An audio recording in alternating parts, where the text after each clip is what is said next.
मैं भ्रम्यो अपन को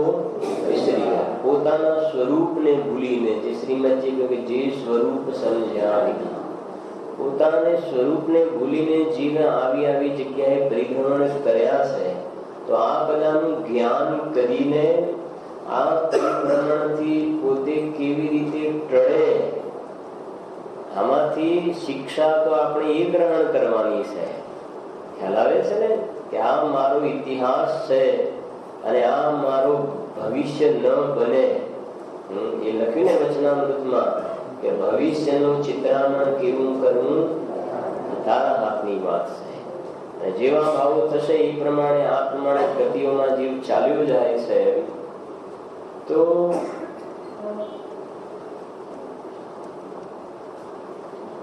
એ જે 15 ગાથામાં કહ્યું કે દ્રવ્ય તેમજ ભાવ જીન શાસન શકલ દેખે કરે. મારે આ દ્રવ્ય શ્રુત જે છે દ્રાગ શાંગ, એની અંદર આત્માનો અનુભવ કરવાનું કહ્યું છે સરવાળે તો. અને એવા આત્માનો અનુભવ જેને કર્યો ને એને કહે છે ભાવ શ્રુત જ્ઞાન થયું. જીન સમાન પોતાનો શુદ્ધાત્મા જોયો એ કહે છે કે એને દ્રવ્યથી પણ જીન શાસન થઈ ગયું અને ભાવથી પણ એને જીન શાસન, દ્રવ્ય તેમજ ભાવ જીન શાસન, એને જીન શાસનને ઓળખી લીધું. 9 ને 10 નંબરની ગાથામાં તો એ ભાવ શ્રુત જ્ઞાન થયું. તો ભલે કે છે શાસ્ત્રોનું જ્ઞાન ન હોય તો પણ એવા જીવોને શ્રુત કેવલી કહ્યા. કેમ કે આમ તો સામાન્ય રૂપથી એક શ્રુત કેવલીની મુખ્ય રૂપથી વાત કરીએ તો જે જીવોને 12 અંગના જ્ઞાનનો ઉઘાડ હોય એમને શ્રુત કેવલી કહેવાય. જ્યાં સૌધર્મ ઇન્દ્ર છે એને 12 અંગનું જ્ઞાન હોય છે. સર્વા સિદ્ધિના દેવ છે એને 12 અંગનું જ્ઞાન હોય છે. લોકાંતિક દેવ છે એને 12 અંગનું જ્ઞાન હોય છે. એ સિવાય એ તો ઉપરની વાત. અહીંયા જે ઉપાધ્યાય મુનિરાજ છે, ઉપાધ્યાય મુનિરાજ દ્વાદશાંગના પાઠી હોય છે, જેના માટે બોલીએ છીએ આપણે 11 અંગ પૂર્વ 14 કે પાઠી ગુણ 25 ધાર, 11 અંગ અને 14 પૂર્વ 25 અંગ એને જે ધારે છે એ ઉપાધ્યાય મુનિરાજ ભણાવવાનું કામ કરે છે. તો એ તો બહારમાં એક પ્રકારના જ્ઞાનનો ઉઘાડ થયો, પણ એવો જ્ઞાનનો ઉઘાડ ન હોય અને ખાલી આત્માને આનંદને વેદે છે તો પણ શાસ્ત્રમાં એક અપેક્ષાથી એવા જીવોને પણ શ્રુત કેવલી કહ્યા છે. ખ્યાલ આવે છે? કેમ કે દ્વાદશાનું જ્ઞાન એ તો વિકલ્પ છે. લખ્યું ત્યાં કલશ ટીકામાં 12 અંગનું જ્ઞાન એ તો વિકલ્પ છે, એ કોઈ અપૂર્વ લબ્ધિ નથી. અપૂર્વ લબ્ધિ તો આત્માનો અનુભવ થવો એ અપૂર્વ લબ્ધિ છે. તો જે આપણે છેલ્લા 8-10 વ્યાખ્યાન થયા એની અંદર લગભગ થયા છે, આઈ થિંક જેટલા થયા હોય, તો એની અંદર આજે ગતિ આ ગતિના સ્વરૂપને સમજી રહ્યા છે. આજે આપણું અંતિમ વ્યાખ્યાન છે તો એનો સાર આ સમજવાનો છે. મેં પહેલા પણ કહ્યું ખાલી જાણકારી નથી મેળવવાની, પણ આ સમજીને હવે મારે આવી બોલી છે ને અબ ગતિઓ મેં નહીં રૂલેંગે, અબ ગતિઓ મેં નહીં, હવે આ કહે છે ભવ ભવ મેં નહીં ઘૂમેંગે. તો એ પ્રકારે પોતે એ દિશામાં ચાલવાનું છે, એના માટે આપણે આ સમજી રહ્યા છીએ. તો એની અંદર છેલ્લે આપણે ચારે ગતિના ગતિ આ ગતિનું સ્વરૂપ જોયા બાદ ગઈકાલે એક વાત છેલ્લે કરી હતી મેં કે 63 સલાહકાર પુરુષો જે છે એમની ગતિ આ ગતિના શું સ્વરૂપ છે. તો એના માટે 63 સલાહકાર પુરુષમાં 24 તીર્થંકર છે, 12 ચક્રવર્તી છે, 9 બલભદ્ર, 9 નારાયણ, 9 પ્રતિનારાયણ. તો એમની ગતિ આ ગતિ શું છે તો એને જરાક આપણે સમજીશું. જે આની અંદર આપણે એમ સમજીશું કે પહેલા આ ગતિ સમજીશું ક્યાંથી આવે છે અને પછી ક્યાં જાય છે. કેમ તમને ખ્યાલ આવશે કે તીર્થંકરનો વિચાર કરીએ તો આ ગતિ, તો તીર્થંકરનો જીવ ક્યાંથી આવે? સ્વર્ગમાંથી આવે કાં તો નરકમાંથી આવે. આ ગતિ બે જગ્યાથી, અને ગતિ તો જાય ક્યાં? મોક્ષમાં જશે. ખ્યાલ આવે છે ને? એટલે જો આપણે પહેલા લઈશું કે મોક્ષમાં જાય ગતિ, પછી આ ગતિ, તો ત્યાં ગયા મતલબ એ થોડું એવું બરાબર નથી બેસતું. એટલે પહેલા એ તીર્થંકરનો જીવ કઈ કઈ ગતિમાંથી આવે અને પછી કઈ ગતિમાં જાય. તો નરક અને દેવ ગતિમાંથી આવે, નરકમાં ત્રીજી નરક સુધીથી આવી શકે છે, બરાબર છે. અને દેવમાં કોઈ પણ જે સર્વા સિદ્ધિ પર્યંત છે ને, એટલે સામાન્ય સર્વા સિદ્ધિ છે ત્યાંથી આવીને એ તીર્થંકરનો જીવ થઈ શકે છે. દેવ પર્યાય અને નરકમાંથી આવેલો જીવ તીર્થંકર થઈ શકે છે. તો એની અંદર જે મેં તમને કહ્યું કે દૌલતરામજી જે કાસલીવાલ થયા, એમને 24 દંડક લખ્યા છે. એની એક પંક્તિ વાંચું છું તમને, સાંભળજો જરા.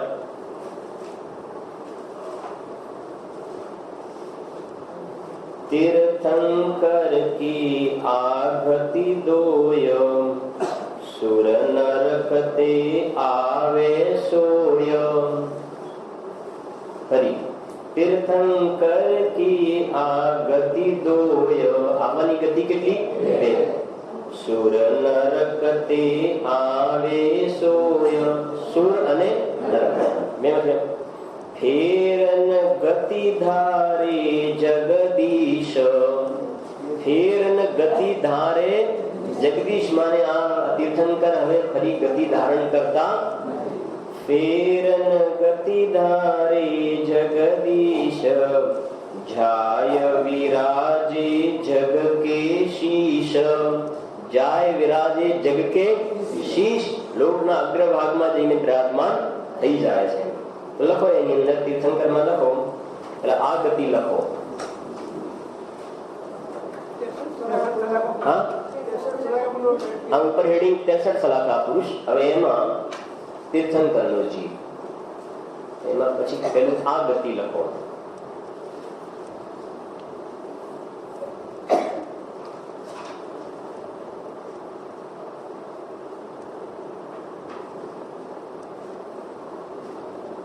લખો તીર્થંકરનો જીવ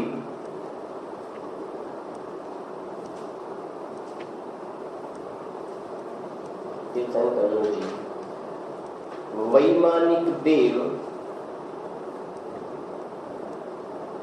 વૈમાનિક દેવ અને વૈમાનિક દેવ અથવા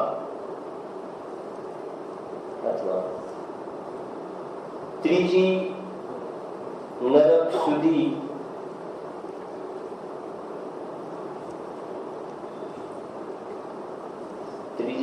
સુધીની પૃથ્વીથી આવીને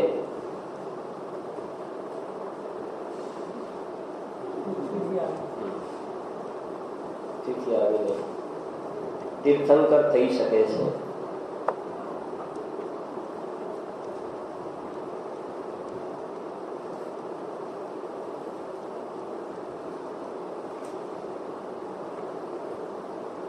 આમ તીર્થંકરનો જીવ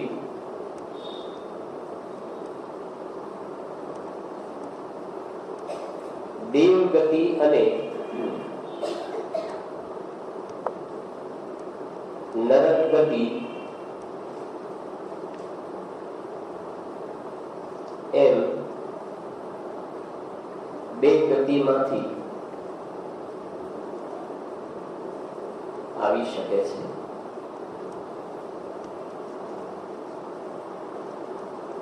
હવે લખો ગતિ.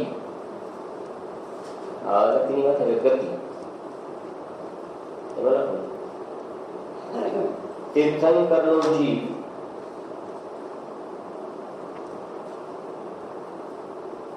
નિયમથી મોક્ષે જાય છે.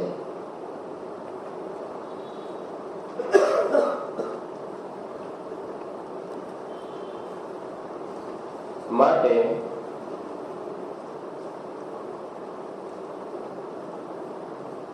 તેમની એક જ ગતિ સિદ્ધ ગતિ જ છે.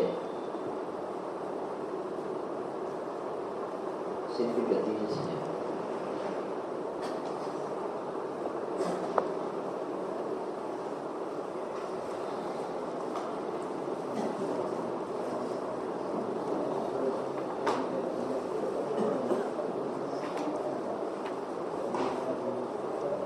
હવે ચક્રવર્તીની વાત કરીએ જરા.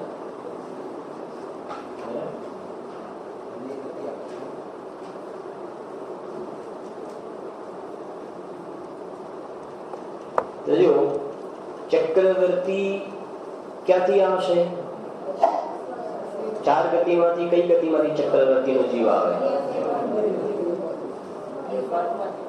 બરાબર છે. ચાર ગતિમાંથી જીવ ચક્રવર્તીમાં આવશે તો દેવમાંથી આવશે. બરાબર છે. એ તો આપણે ઘણી વાર વારંવાર કહ્યું કે શલાકા પુરુષો દેવમાંથી આવે, નરકમાંથી ખાલી ઓનલી તીર્થંકર. બાકી તિર્યંચને મનુષ્યમાંથી આવીને શલાકા પુરુષો જન્મ લેતા નથી. એટલે સીધો સાદો હિસાબ છે. ચક્રવર્તીની આ ગતિની વાત કરીએ તો ક્યાંથી આવે છે? દેવ ગતિમાંથી આવે છે. મતલબ ચક્રવર્તીની આ ગતિ.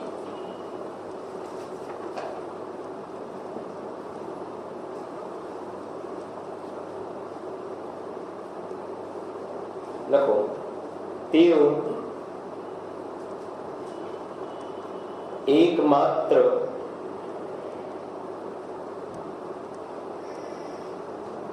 વૈમાનિક દેવમાંથી જ આવે છે.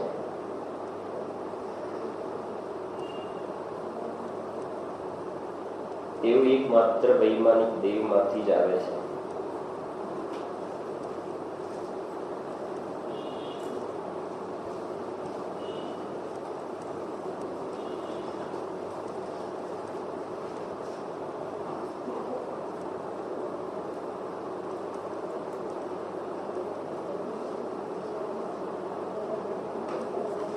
હવે આ ચક્રવર્તીની આ ગતિની વાત થઈ.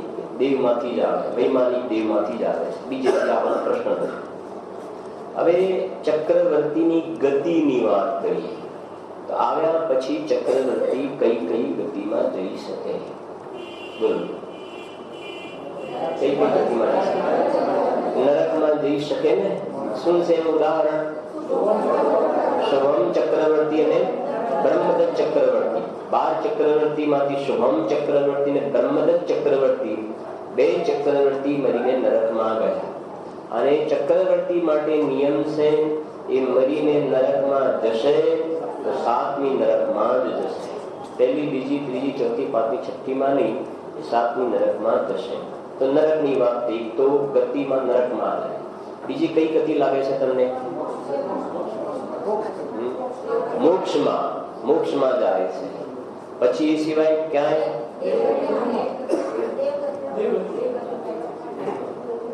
દેવ ગતિમાં સનતકુમાર ચક્રવર્તી અને સગર ચક્રવર્તી.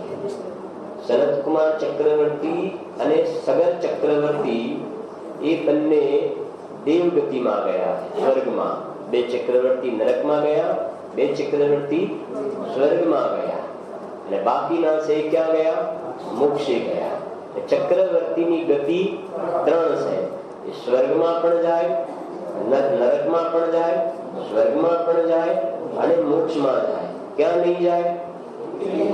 તિર્યંચમાં નહીં જાય અને મનુષ્યમાં ઉત્પન્ન નહીં થાય. મરીને મનુષ્યમાં ઉત્પન્ન નહીં થાય. અને એક આ જે 63 સલાહકાર પુરુષો છે એની વાત ચાલે છે. એ બધા અલ્પકાળના નિયમથી મોક્ષે જવા વાળા છે. પાછા ખ્યાલ આવે છે ને? લાંબો ટાઈમ સંસારમાં પરિભ્રમણ કરવા વાળા નથી. બરાબર? હા હા. કોણ? 2 નરકમાં ગયા ચક્રવર્તી, એ પણ મોક્ષે જવાના. એ આવીને પૂર્ણ અલ્પકાળમાં આવીને જો એમના માટે એક તો વાત થઈ કે આવીને ત્રિયંશ તો બનવું પડશે. એક ત્રિયંશ નું ફિક્સ થયું એમને, અને ત્રિયંશ માંથી પછી મનુષ્ય થાય અને મોક્ષે જાય, અથવા થોડો કાળ લંબાય તો લંબાય પણ ખરો, પણ એ જલ્દીથી મોક્ષે જવા વાળા લાગે છે. હા, સાતમી નરક નો ત્રિયંશ થયો ને, સાતમી નરકમાં ગયો, ત્યાંથી આવ્યો, ત્રિયંશ થયો. ત્રિયંશ થયો પછી એવું જરૂરી નથી કે બે કથન આપણે મળ્યા. કથન બે મળ્યા ને આપણને, એ સમ્યક અને પ્રગટ પણ કરે છે. એક કથન મળ્યું અને બીજું કથન મળ્યું કે કોઈ પણ નરકમાં જાય છે તો કદાચ જાય નરકમાં તો પણ ત્યાંથી નીકળીને પછી મનુષ્ય થઈને મોક્ષે ચાલ્યો છે, એવું બની શકે ને. અને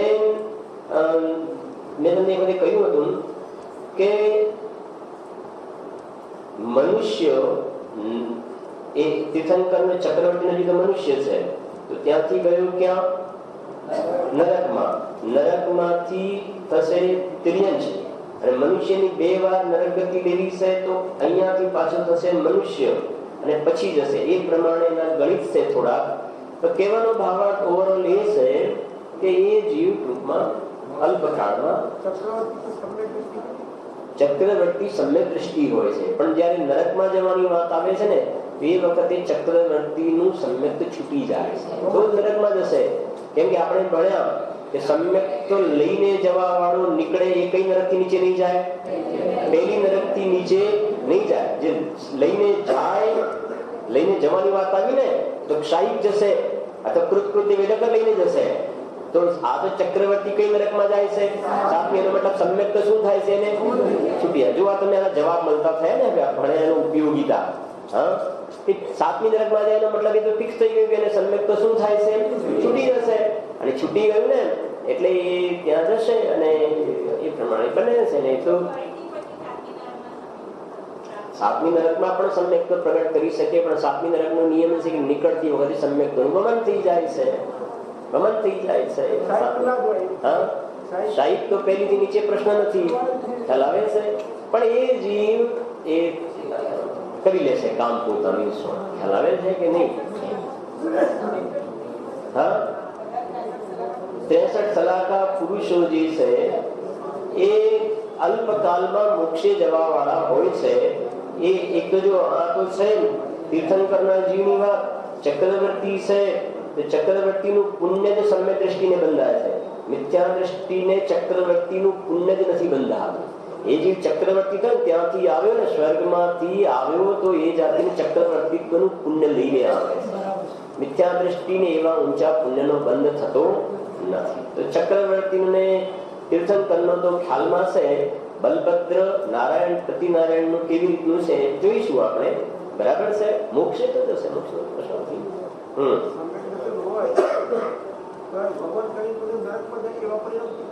હા, થાય ને, શું કામ નહીં થાય? હા, થાય ને, શું કામ ના થાય? પરિણામોની વિચિત્ર 11મા ગુણસ્થાનથી પડી જાય છે. હા, 11મા ગુણસ્થાનથી ના પડી જાય? પડી જાય છે. નિગોદમાંથી નીકળેલો ચાલુ જાય છે. કરી શકે. પરિણામોની વિચિત્રતા એટલે તો ગુરુદેવ કહેતા કોઈને પર્યાય દ્રષ્ટિથી નહીં જોવા. ગણિતમાં એની પરિણામ બદલી જાય અને એ ક્યાંનો ક્યાંય પહોંચે. તમે એની નિંદા કરતા હોય ને એ તો ક્યાંય આગળ વધીને પોતાનું કામ કરતો હોય. એવું છે. ગુરુદેવનો તો ભાઈ જે અનંત ઉપકાર છે એ તો જયારે એક એક વાત આપણે સાંભળીએ ને આ બધું એની સાથે મેળ કરીએ ત્યારે ખ્યાલ આવે કે મહાપુરુષે આપણા ઉપર કેટલી કૃપા કરી છે. એવું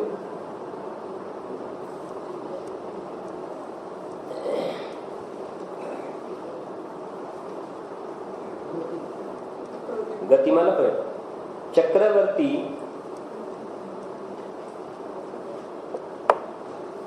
ત્રણ ગતિમાં જઈ શકે છે.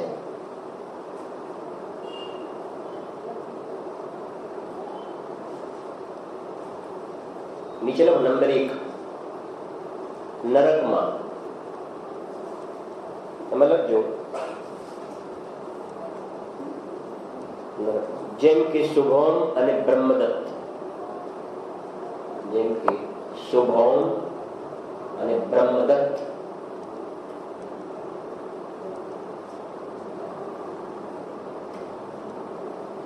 નંબર 2 લખો સુ પછી ભ અને કાનો અને ઉપર 2 માત્ર શુભૌમ શુભમ અને બ્રહ્મદત્ત પછી સ્વર્ગ તેમાં લખો સનત કુમાર અને સગર સનત કુમાર ચક્રવર્તી અને સગર ચક્રવર્તી સનત કુમાર ચક્રવર્તી સનત કુમાર અને સગર સગર સગર સગડીનો સગર જે સગર ચક્રવર્તીના 60,000 પુત્ર હતા 60,000 પુત્ર બીજા થયા એ ભરત ચક્રવર્તી પછી બીજા સગર ચક્રવર્તી થયા. પછી મોક્ષમાં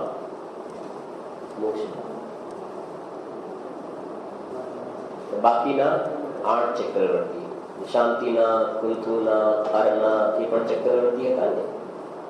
બાકીના 8 ચક્રવર્તી મોક્ષે ગયા.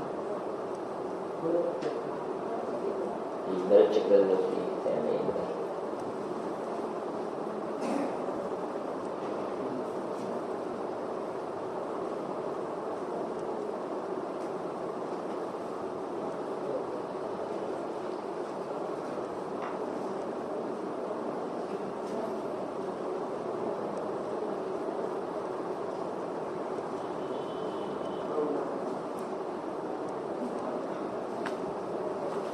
પછી થઈ ગયું ચક્રવર્તી. હવે વાત છે નારાયણ અને પ્રતિનારાયણ. જો નારાયણ અને પ્રતિનારાયણ એના માટે અર્ધચક્રી એવો શબ્દ પણ વપરાય છે. બંને માટે કોમન વર્ડ યુઝ કરવો હોય તો અર્ધચક્રી અથવા અર્ધચક્રવર્તી.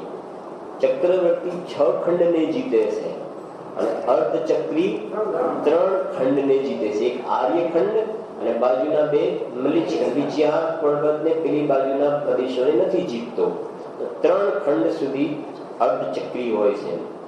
તો નારાયણ અને પ્રતિનારાયણ બંને અર્ધચક્રી કહ્યા ને, કેમ કે સૌથી પહેલા તો જે પ્રતિનારાયણ હોય છે ને એ બધાને જીતી લે છે, પછી એને નારાયણો જીતી લે છે. સમજી ગયા ને? એટલે બંને કોણ થઈ ગયા? બંને અર્ધચક્રી એ હિસાબે કયા છે. બંને પહેલા પેલો બધું જીતી લે છે ને પછી એના ઉપર આ વિજય પ્રાપ્ત કરશે. એ અર્થમાં બંને અર્ધચક્રી છે.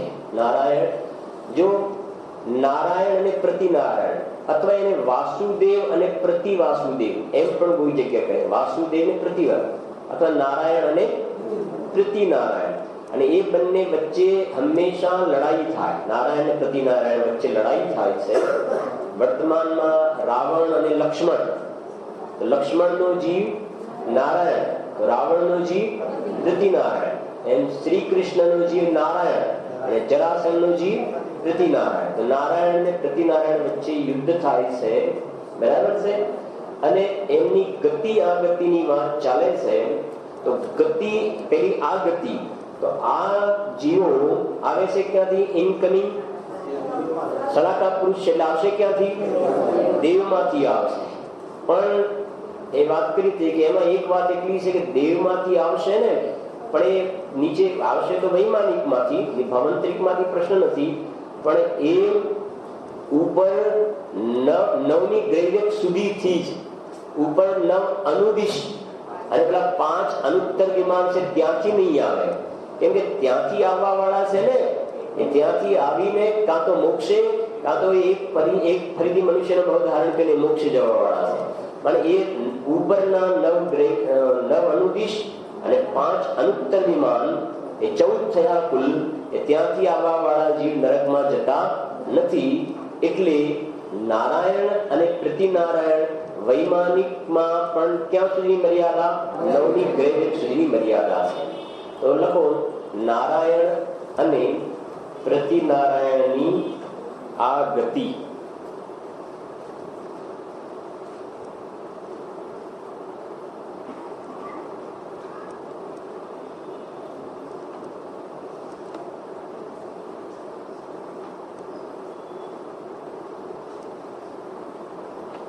લખો એની અંદર આવે કે તેઓ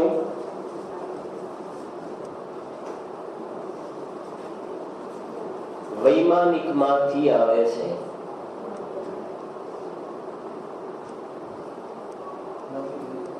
તેઓ વૈમાનિક માંથી આવે છે અને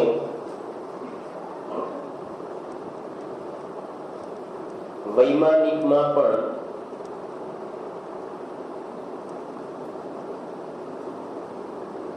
નવ અનુદિશ અને નવ અનુદિશ અને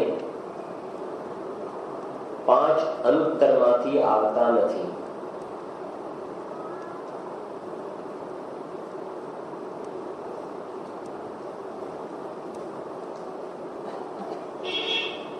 નવ અનુદિશ અને 5 અનુત્તર માંથી આવતા નથી. બરાબર છે. હવે થઈ એમની હવે ગતિ. આ ગતિ થઈ આવવાની ગતિ. ગતિ લખો એમની. શું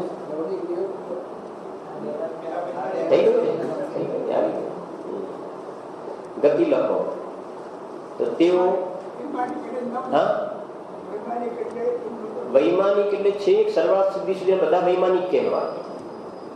પહેલા સ્વર્ગથી છેક સર્વાત સિદ્ધિ સુધીના બધા વિમાનમાં જ રહે છે એટલે વૈમાનિક. પણ વૈમાનિક તો લીધા, પણ એમાં પેલા શું કરી દીધા? બાદ કરી દીધા. નવ અનુદિશ અને 5 અનુત્તર બાદ કરી દીધા, એટલે બાકીના એને છોડીને.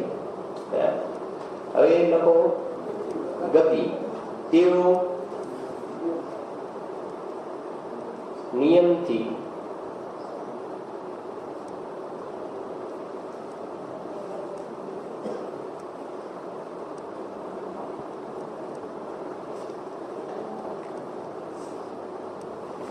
એકમાત્ર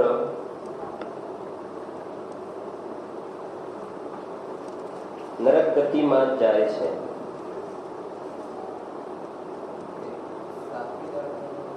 હા, ના ના ના ના, ચક્રવર્તી માટે 7ની નરક. આમના માટે એવું નિયમ નથી. આમના માટે એવું નિયમ નથી.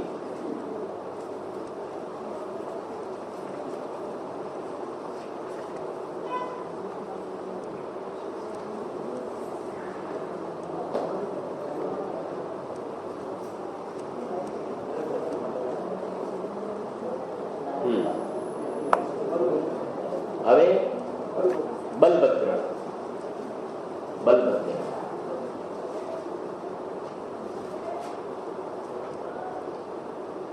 બલભદ્ર કેટલા હોય છે? 9.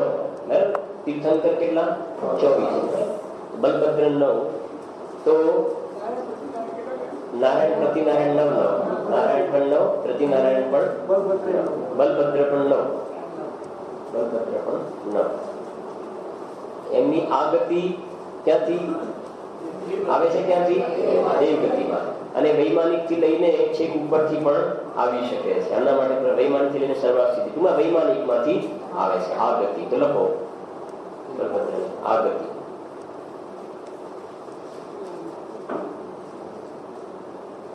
તેઓ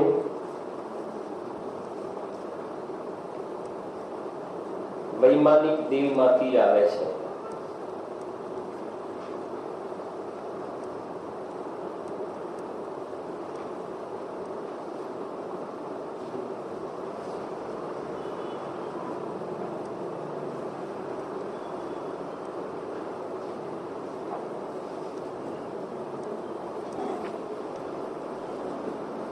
હવે એની ગતિ ક્યાં જાય? તો બલભદ્ર ક્યાં જઈ શકે ગતિમાં? ક્યાં જઈ શકે બલભદ્ર? મોક્ષમાં જઈ શકે. પછી દેવ ગતિમાં. પછી તો બલભદ્રનો જીવ મોક્ષમાં જાય અને દેવમાં જશે. એ સિવાય નીચે પ્રશ્ન છે નહીં એમને જવાનો. ખ્યાલ આવે છે ને તમને? કે ખ્યાલ આવવું છે. તીર્થંકર માટે એક જ ઓનલી મોક્ષે. ચક્રવર્તીના 3, નારાયણનો એક નીચે, પ્રતિનારાયણને નીચે, બલભદ્રના રસ્તા બે, મોક્ષમાં પણ જાય અથવા સ્વર્ગમાં પણ જાય. જે શ્રી કૃષ્ણના ભાઈ જે બલરામ હતા, બલરામ એ સ્વર્ગમાં ગયા. રામચંદ્રજી હતા એ મોક્ષે ગયા. રામચંદ્રજી હતા ને એ પણ બલભદ્ર હતા, અને બલરામ હતા શ્રી કૃષ્ણના ભાઈ, એ પણ શું કોણ હતા? બલભદ્ર હતા. બરાબર. પણ એ એક કોઈ સ્વર્ગમાં જાય છે, કોઈ મોક્ષે જાય છે, તો એમની ગતિ બે હોય છે. તો આ ગતિ લખાઈ ગઈ ને? હા, નારાયણ ને બલભદ્ર ભાઈ હોય છે. એટલે ભાઈમાં શું છે કે એને સગાજી કહેવાય ને એ પ્રમાણે નહીં, માતા એને પિતા એ પ્રમાણે એમનો છે સંબંધ.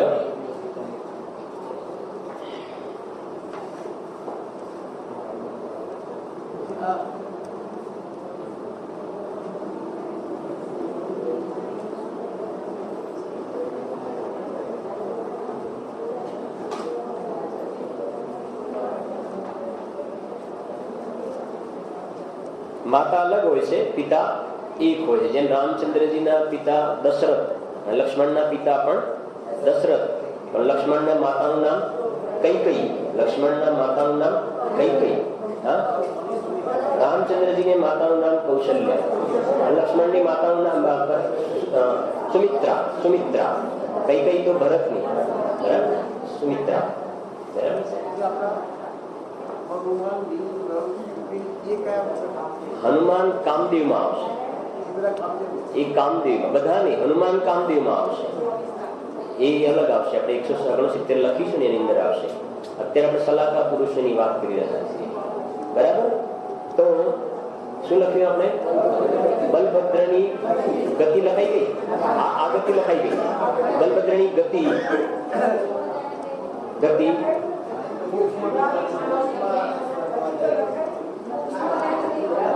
આ ગતિ લખાયું. બલભદ્રની ગતિ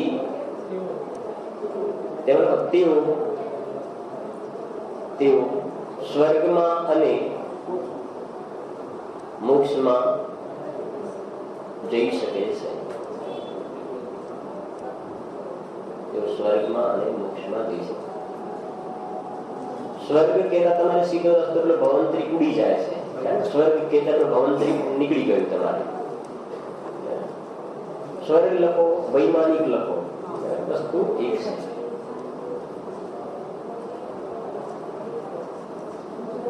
એમાં લખવો તો લખો ખાલી તમારે સ્વર્ગમાં ને મોક્ષમાં લખીને નીચે લખો. જેમ કે રામચંદ્રજી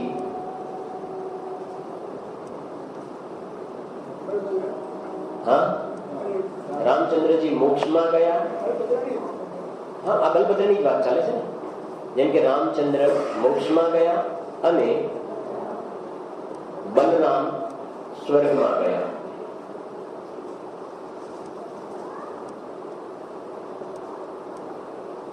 જે શ્રી કૃષ્ણ માટે પાણી લેવા માટે ગયા હતા ને એ બલરામ. હા, 8 બલભદ્ર ગયા, બરાબર છે. અહીંયા આપણે બચપન સાત ત્યાંથી ગયા. એક માંગી ડુંગી થી રામચંદ્રજી 8 થઈ ગયા અને એક સ્વર્ગમાં ગયા છે, એમ છે, બરાબર. પછી થઈ ગયું, બલભદ્ર થઈ ગયું. હવે જો આ દોલતરામની પંક્તિ વાંચું છું, તમને બહુ આનંદ આવશે. ચક્રવર્તી, અર્ધ ચક્રવર્તી અને બલભદ્ર ત્રણનું ભેગું આ ગતિનું સ્ટેપ લખ્યું છે. આ ગતિ આવવાનું આવે ક્યાંથી? ત્રણે આવે છે ક્યાંથી? એ ગતિ તેમને લખ્યું છે અહીંયા.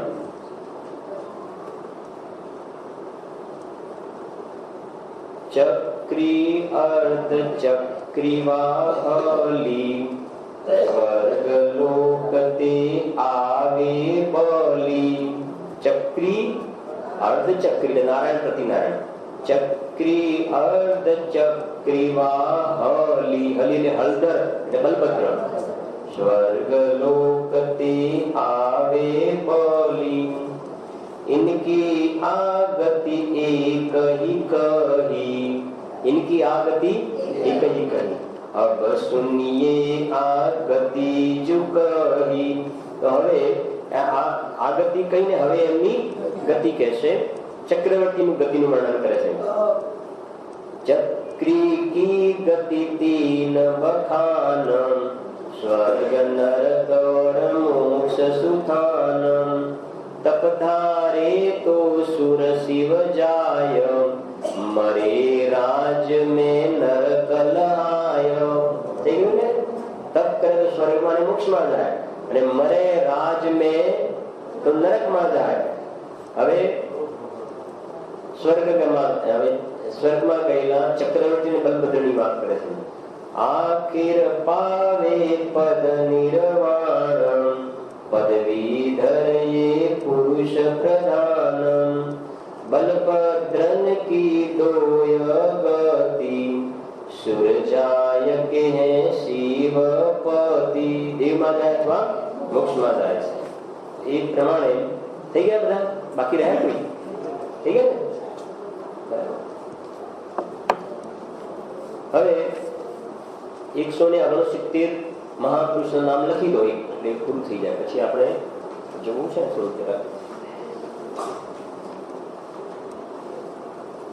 શલાકા પુરુષ એવા છે કે જેના માટે એ કોઈની સેવા ના કરે. શલાકા પુરુષનો નિયમ છે કોઈની સેવા, બીજા એમની સેવા કરે એ કોઈની સેવા નહીં કરે શલાકા પુરુષ. હવે 169 શ્રેષ્ઠ પુરુષોમાં લખો. એ લખો 24 તીર્થંકર. 24 તીર્થંકર. પછી લખો 24 તીર્થંકરની માતા. પછી લખો 24 તીર્થંકરના પિતા.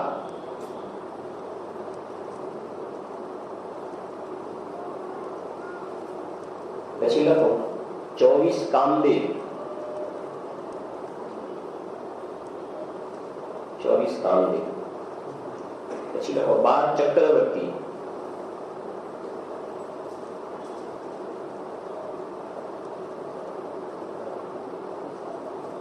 પછી લખો 9 નારાયણ. 9 નારાયણ. પછી લખો 9 પ્રતિનારાયણ.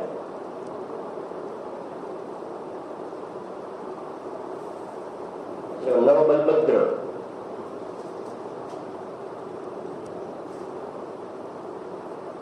પછી લખો 9 નારદ. 9 નારદ. 11 રુદ્ર. 11 રુદ્ર. રુદ્ર. રુદ્ર. 14 કુલકર. 14 કુલકર. ટોટલ માં દીજો કેટલું થાય છે?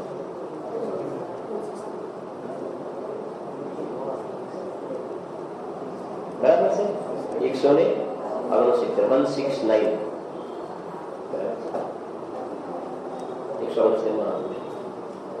રુદ્ર ને જે નારદ છે ને આ હુંડા સરપીણી કાલ છે એટલે જોવા મળે છે. બાકી રેગ્યુલર રુદ્ર અને નારદ હોતા એ નથી જોવામાં આવતા.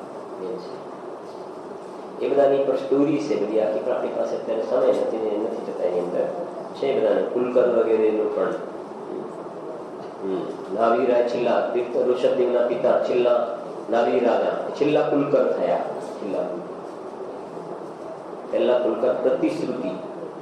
વિદેશ ક્ષેત્રમાંથી બધા આવ્યા. વિદેશ ક્ષેત્રમાંથી મિથ્યા દ્રષ્ટિ હતા. મિથ્યા દ્રષ્ટિ હતા અને મનુષ્ય આવીનો બંધ થયો. પછી સાહિબ સમ્યક પ્રગટ કર્યું ત્યાં. એટલે મનુષ્યમાં તો આવવું પડે, ભોગભૂમિના મનુષ્ય થાય. એટલે અહીંયા એ બધે ભોગભૂમિ ચાલતી હતી એટલે અહીંયા મનુષ્ય થયા. એમ છે એવી રીતે. હવે પ્રતિશ્રુતિ. પ્રતિશ્રુતિ પહેલા, કેમ કે એ વખતે પહેલા કુલકર થયા એ વખતે કલ્પવૃક્ષમાં જે તેજાંગ નામનું કલ્પવૃક્ષ હતું ને એનું તેજ ઝાંખું પડવા લાગે એટલે સૂર્યચંદ્ર દેખાવા લાગ્યા. એટલે બધા લોકો ગભરાવા લાગે કે આ શું દેખાય છે, આ શું નવું આવ્યું આકાશની અંદર. તો પછી કુલકર ગાઈડ કરે છે એમને કે તમે આકુરતા ના કરો, આ હતા તો ખરા સૂર્યચંદ્ર, પણ આ કલ્પવૃક્ષનું તેજ એવું હતું કે પેલા દેખાતા નહોતા. હવે કલ્પવૃક્ષનું તેજ ઝાંખું પડ્યું છે એટલે આ દેખાય છે, એનાથી તમે બહુ ચિંતા ન કરો, તમે મારી નહીં નાખે. ખ્યાલ આવે છે? એવી રીતે પ્રોપર ગાઈડ કરે છે, આ કુલકર છે, એનું કામ એ હોય છે. જેમ રાત્રે આકાશમાં તારા દેખાય છે, દિવસે હોય છે કે નથી હોતા? હોય તો છે પણ દેખાતા નથી, એમ એવી રીતે. હવે આપણે પેલા થોડું નરક ગતિનું આપણું થોડું સમજી લઈએ, પછી સ્વર્ગનું આપણે સમજીશું. આપણું જુઓ જરા, થોડું ધ્યાન આપજો.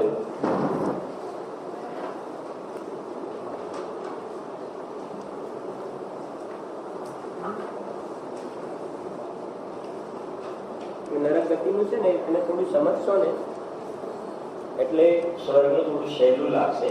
એકદમ થોડું જેવું લાગે કે થોડું ટફ લાગે. આપણે બને એટલું સરળ કરીશું એને.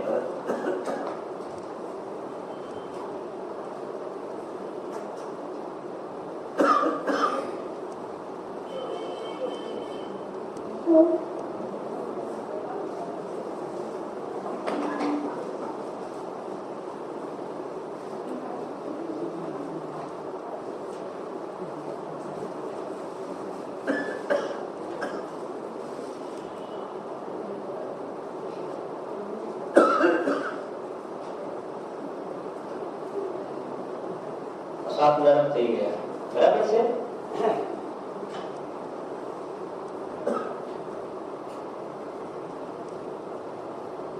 સાત નરક થઈ ગયા. નરક ની અંદર 4 ગુણસ્થાન જોવામાં આવે છે. પહેલું, બીજું, ત્રીજું ને ચોથું. 4 ગુણસ્થાન જોવામાં આવે છે. અહીંયા હું લખું છું ગુણસ્થાન, આગળ લખું છું.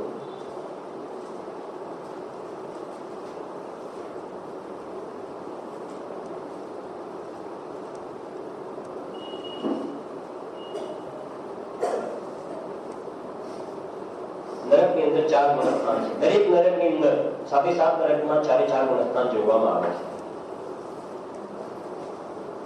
ચોથું, ત્રીજું, ત્રીજું.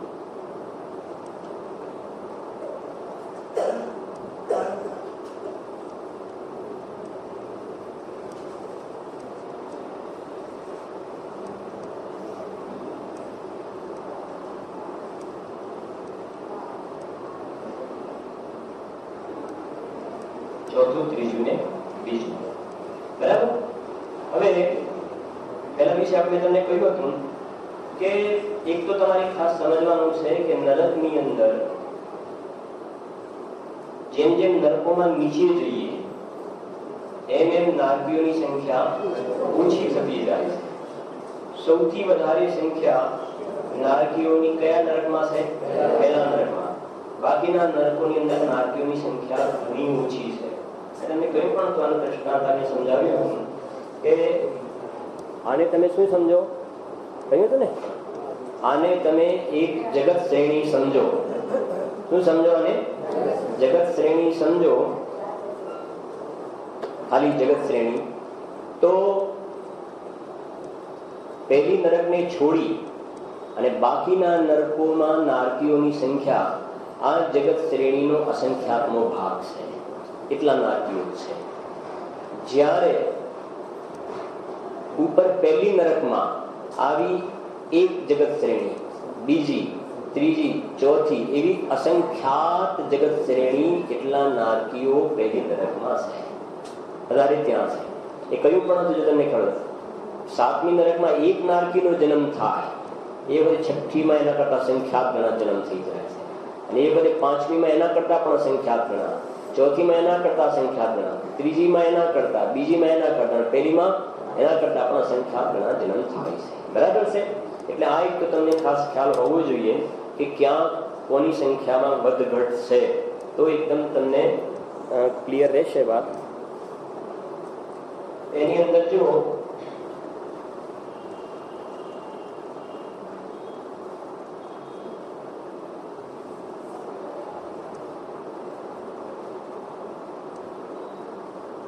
આ બુકની અંદર આવું કઈ છે નહીં, બુકની અંદર ખાલી લખાણ છે. મેં થોડુંક આવી રીતે કર્યું છે, જો તમને ભૂલ લાગે તો પણ કહેજો, સમજવા માટે બધા થોડું સારું રહેશે.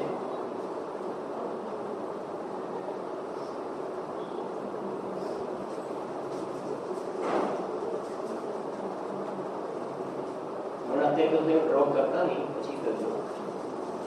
બરાબર, તમારે ભૂલ પડશે એટલે. હવે જો આપણે નરકની અંદર સંખ્યા વધારે હોય ત્યાંથી ઓછા તરફ જઈ જવાનું છે, વધારે હોય ત્યાંથી ઓછી સંખ્યામાં જવાનું. તો આની અંદર તમે કહેશો કે સૌથી વધારે નારકીઓની સંખ્યા તમને કઈ જગ્યાએ જોવા મળશે? અહીંયા મળશે ને, બરાબર છે. આ પહેલા નરકની અંદર એક નરકમાં મિથ્યા દ્રષ્ટિઓ ઘણા, કહ્યું ને, અસંખ્યાત મિથ્યા દ્રષ્ટિની વચ્ચે એક સમ્ય દ્રષ્ટિ, એટલે સંખ્યા ઓવરઓલ તો અહીંયા વધારે છે, બરાબર છે. અહીંયા તો નીચે તો જોવાની જરૂર છે નહીં, અહીંયા તમારે ફાઇન્ડ આઉટ કરવાનું છે. અહીંયા ફાઇન્ડ આઉટ, આ પહેલા વાળા છે, આ ચોથા વાળા, આ ત્રીજા વાળા, આ બીજા વાળા. બીજા વાળાની સંખ્યા તો ઓછી જ હોય છે, કેમ કે એનો કાળ પણ કેટલો હોય છે? ઓછો. બીજા ગુણોત્તાનનો કાળ ઓછો એટલે ઓછી, ત્રીજા ગુણોત્તાનનો કાળ વધારે, એના કરતા એમાં વધારે. તો અહીંયાથી સ્ટાર્ટ કરીએ, ધીમે ધીમે ઘટાડતા જઈએ છીએ આપણે. તો અહીંયાથી આમ લઈએ છીએ આપણે, નીચે આવીશું ને, આમ જઈશું આપણે, કઈ બાજુ જઈશું? નીચેની તરફ, બરાબર છે. કેમ કે સમ્ય દ્રષ્ટિ આ જે છે એના કરતા એવું નહીં બને કે આ પછી મિથ્યા દ્રષ્ટિ ઓછા થઈ જાય, સમ્ય દ્રષ્ટિ વધી જાય ને. નરકની અંદર તો પહેલા તમારે મિથ્યા દ્રષ્ટિને કવર કરવા પડે, માઇનસ માઇનસ કરે, પછી સમ્ય દ્રષ્ટિનો નંબર આવશે. ખબર? એમ સમ્ય દ્રષ્ટિ ઓછા છે, મિથ્યા દ્રષ્ટિ વધારે, પહેલા મિથ્યા દ્રષ્ટિઓનો તમારે કોટા પૂરો કરવો પડશે, બરાબર? હા, તો જો અહીંયા આવી ગયા, પહેલા કરતા બીજી નરકમાં ઓછા, બીજા કરતા ત્રીજામાં ઓછા, ત્રીજા કરતા ચોથા, ચોથા કરતા પાંચમા, પાંચમા કરતા છઠ્ઠા, છઠ્ઠા કરતા સાતમા નરકની અંદર આ પ્રમાણે નીચે આપણે એનો બતાવ્યું છે, એટલા માટે ખ્યાલ કે આપણે આમ જવાનું છે. સંખ્યા ઓછી થતી જાય છે, બરાબર છે. આટલે સુધી આવ્યા. હવે આપણે આની અંદરથી ક્યાં કઈ જગ્યાએ આપણે સેટ કરીશું? હવે આ બધા જે છે એની અંદર જો આ ત્રીજા કે બીજા ગુણોત્તાનવાળા સંખ્યા ઓછી હોય એટલે બાજુ તમારે જોવાની જરૂર છે નહીં. હવે ઈઝી થઈ ગયું, તમારે અહીંયા જોવાનું છે. તો પહેલી નરક લેશો કે સાતમી લેશો? કઈ નરક લેશો? હું તમને એટલું પૂછું છું, કઈ નરક લેશો? પહેલી કે સાતમી? પહેલી નરક. ખ્યાલ આવે છે કે નહીં? કેમ કે ઓછા તરફ જવાનું છે. આ તો સંખ્યા ઓલરેડી કેવી છે? ઓછી છે, બરાબર છે. તો તમારે એની અંદર આ પ્રમાણે આવે, તમે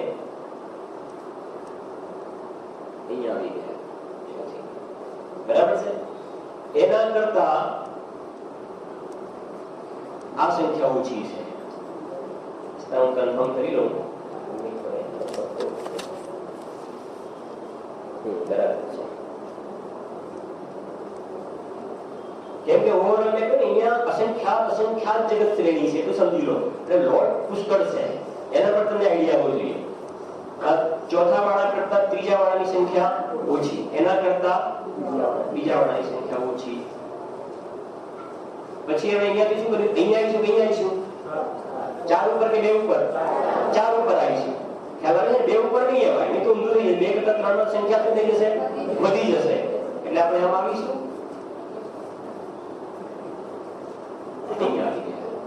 અહીંયાથી 3, પછી 2. સાપ સીડીની રમત જેવું લાગતું નથી. પછી હવે અહીંયાથી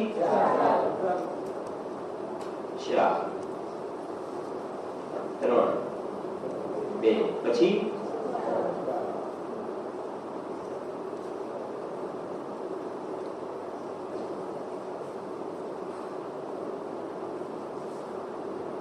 2.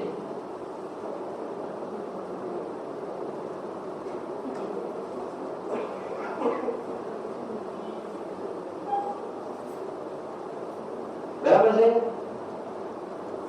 ક્લિયર? મને ખબર પડે છે? હા, સૌથી ઓછી સંખ્યા ક્યાં જોવા મળી તમને? કહો જવાબ. સૌથી અરે ગુણ લઈશું, બોલો.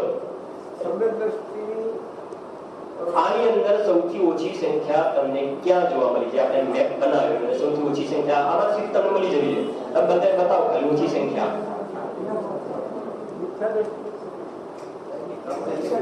બોલો સચિનભાઈ. ઓછી સંખ્યા સાતમા નરકમાં બોલો. હા, સૌથી વધારે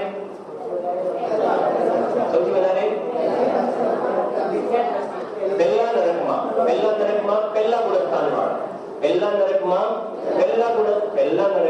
પહેલા ગુણસ્થાન વાળાની સંખ્યા સૌથી વધારે અને સૌથી ઓછી સંખ્યા છેલ્લા નરકમાં બીજા ગુણસ્થાન વાળા. પહેલા નરકમાં પહેલા ગુણસ્થાન વાળાની સંખ્યા સૌથી વધારે અને છેલ્લા નરકમાં બીજા ગુણસ્થાન વાળાની સંખ્યા સૌથી ઓછી. આટલું થઈ ગયું ક્લિયર? આટલું તમે ડ્રો કરી દો, પછી કોને ડ્રો કરતા આવશે આપણે બોલાવીએ, આ પૂછી નાખીશું. બરાબર? થોડું વિચારી લેજો એક મિનિટ.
સાતમી નરકના મિથ્યા દ્રષ્ટિ કરતા પહેલી નરકના સમ્યક દ્રષ્ટિની સંખ્યા ઓછી.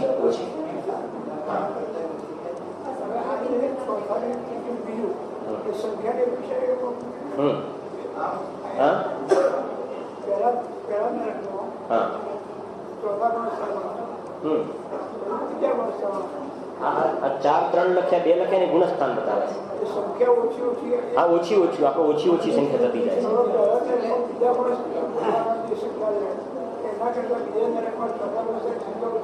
હા, ચોથા ગુણસ્થાન વાળાની સંખ્યા ઓછી. અને જે તમારો પ્રશ્ન છે ને, જે સાતમી નરક જે છે એની અંદર મિથ્યા દ્રષ્ટિઓની સંખ્યા છે, એના કરતા પહેલા નરકની અંદર ચોથા ગુણસ્થાન વાળાની સંખ્યા ઓછી છે.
જો સમજી લો, ફરી સમજી લો.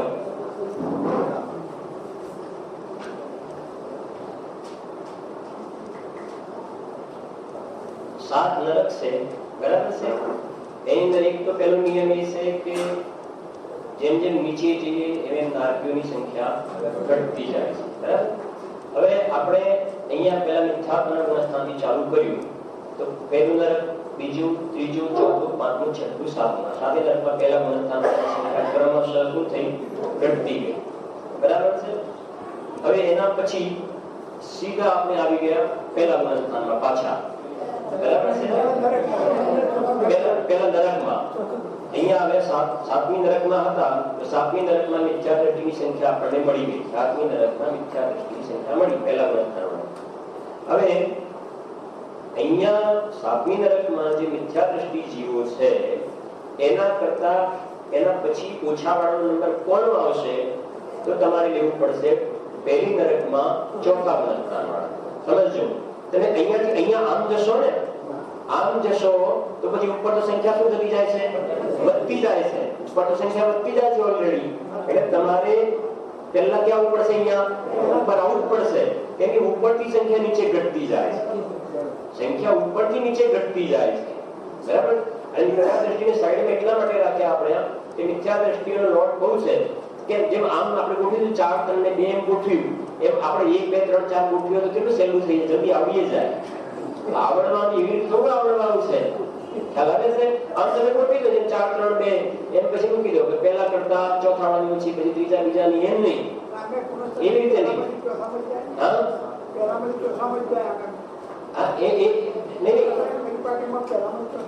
તો સમજો કે એટલે પહેલા લોટ કોનો લીધો? મિથ્યા દ્રષ્ટિઓનો લઈ લીધો. તો એ કહે છે કે ક્રમશઃ ઘટતા ગયા. પછી તમે નીચે આવ્યા, હવે નીચે આવ્યા અને આપણે સંખ્યા ઓછી કરતા જવાનું. હવે જો તમે અહીંયા નીચે જેમ ઉપરથી નીચે આવ્યા એમ નીચે આવ્યા પછી નીચેથી ઉપર જશો તો આખું ગણતરી તમારી ખોટી પડશે, કેમ કે ઉપર સંખ્યા વધે છે અને આપણે કાઉન્ટ ડાઉનમાં જવાનું છે, રિડ્યુસ થવાના છે, ઘટાડવાના છે. એટલે તમારે સીધું ક્યાં આવવું પડશે? ઉપર આવવું પડશે, બરાબર. તો ઉપર આવ્યા તો ચોથા વાળા કરતા ત્રીજા વાળાની સંખ્યા ત્રીજા વાળા કરતા બીજા વાળાની સંખ્યા ઓછી છે. એનું કારણ શું છે? કોઈ કે ચોથા પછી અહીંયા જે મામ લીધું એમ હાલ લઈ લીધું હોત તો આમ કે એટલા માટે નથી લઈ શકતા કેમ કે ઉપર જે છે નારકીઓની સંખ્યા ઘણી છે, ખૂબ છે. કોઈને પેલું અહીંગાડી એક જગત શ્રેણીનો પણ સંખ્યા હોય ત્યારે મેં અસંખ્યાત જગત શ્રેણી છે. એટલે નેચરલી આ ત્રીજા ગુણસ્થાન વાળા અને બીજા ગુણસ્થાન વાળાની સંખ્યા અહીંયા બીજા નરકના કરતા એની સંખ્યા વધી જાય છે. અહીંયા સંખ્યા વધારે જોવામાં આવે છે, સીધો હિસાબ છે. તો તમારે ખાલી એટલું ખ્યાલ રાખવાનો કે ઉપર નારકીઓની સંખ્યા ઘણી છે. એટલે તમારે પહેલું નીચેથી અહીંયા ઉપર આવે પછી પેલું આ જ કવર કરવું પડશે, તમારે એ કવર કરવું પડશે. જો તમે અહીંયાથી આમ ગયા તો પાછા ભૂલા પડી જશો. એટલે આમ ગયા 4 3 2 પછી તો સીધું તમારે નીચે જ આવતા જવાનું છે આ પ્રમાણે. પછી બીજી કઈ લાંબી વધારે વિચાર કરવાનો રહેતો નથી. અને છેલ્લે ક્યાં આવી ગયા? સાતમી નરકમાં આવ્યા અને એમાં બીજા ગુણસ્થાન વાળાની જીવોની સંખ્યા એ સૌથી ઓછી સંખ્યા જોવા મળે. હા, ખ્યાલ આવ્યો હવે એકદમ અતિ? પ્રશ્ન કોઈને? કાઢી નાખો.